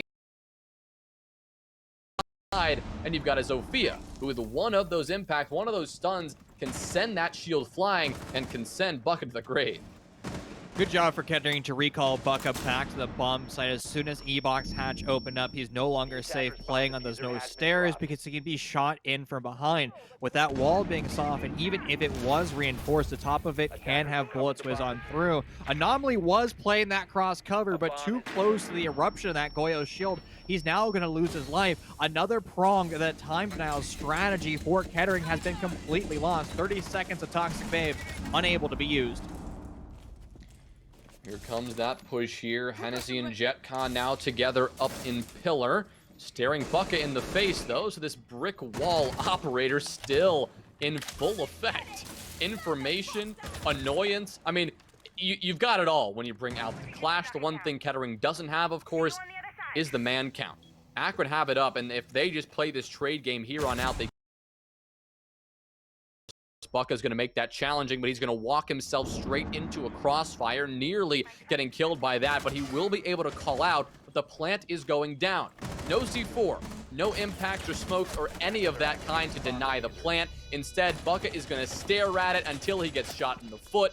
Arv collecting that kill. It is Tommy Boy with Kettering's hopes on the line in a 1v4 post-plant. He'll work his way around the long haul. Nothing can be found there. Pre-firing back and forth, hoping that Akron get aggressive and throw away their lives. But the 11-time collegiate champions are a little bit too good for that. They're going to sit back, playing this one passive, and they will secure this victory. JetCon will get the kill, but time was pretty much expired at that point. Akron finish it out here. Round number 9 on Oregon. It took us 3 maps, but the message and the intended and expected result is still the same. Akron. They'll move on to your premier invite grand finals. I will have to say, we're highlighting the underdog story of Kettering. It was taking that 11-time collegiate champion to map 3 and really having a strong map 2 of theme park. I mean, I don't think any of the analysts were really expecting that. A lot of people were writing off Kettering as this is going to be a swift 2-0, and it was far from the case. Some of these maps were one-sided, but I have to say, if we're looking at Kettering moving forward in different collegiate games, they're definitely a powerhouse that you have to respect the name of. I mean, you do. Kettering have proved that, so far, and their just random success in these last few weeks has been really great to see. Of course, remind you of their path. They came into these playoffs rather unexpectedly because UGA was, of course, eliminated. They took down CU Boulder, just stomping them, and then, of course, a very close match against GCU, which nobody expected to go in Kettering's favor. They really just put on a show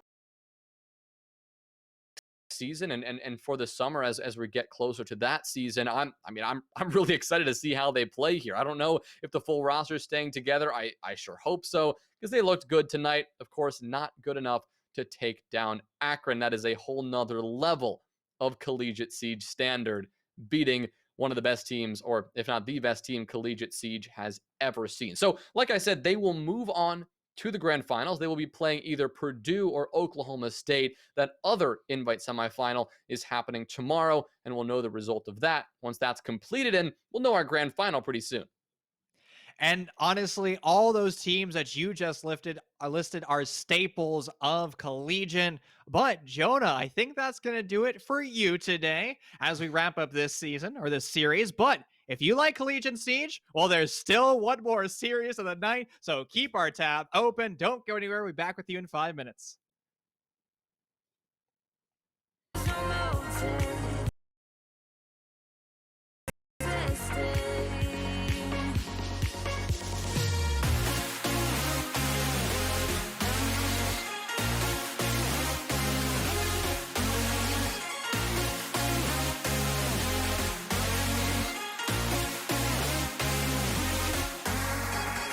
We stay when the music plays.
Eyes in the sky, gazing far into the night. I raise my hand to the fire, but it's no use, 'cause you can't stop it from shining through.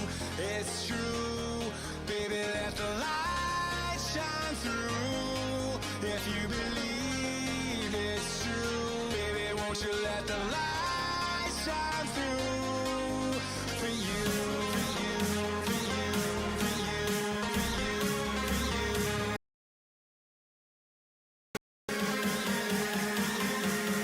Won't you let the light shine through?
Eyes in the sky, gazing far into the night. I raise my hand to the fire, but it's no use, 'cause you can't stop it from shining through.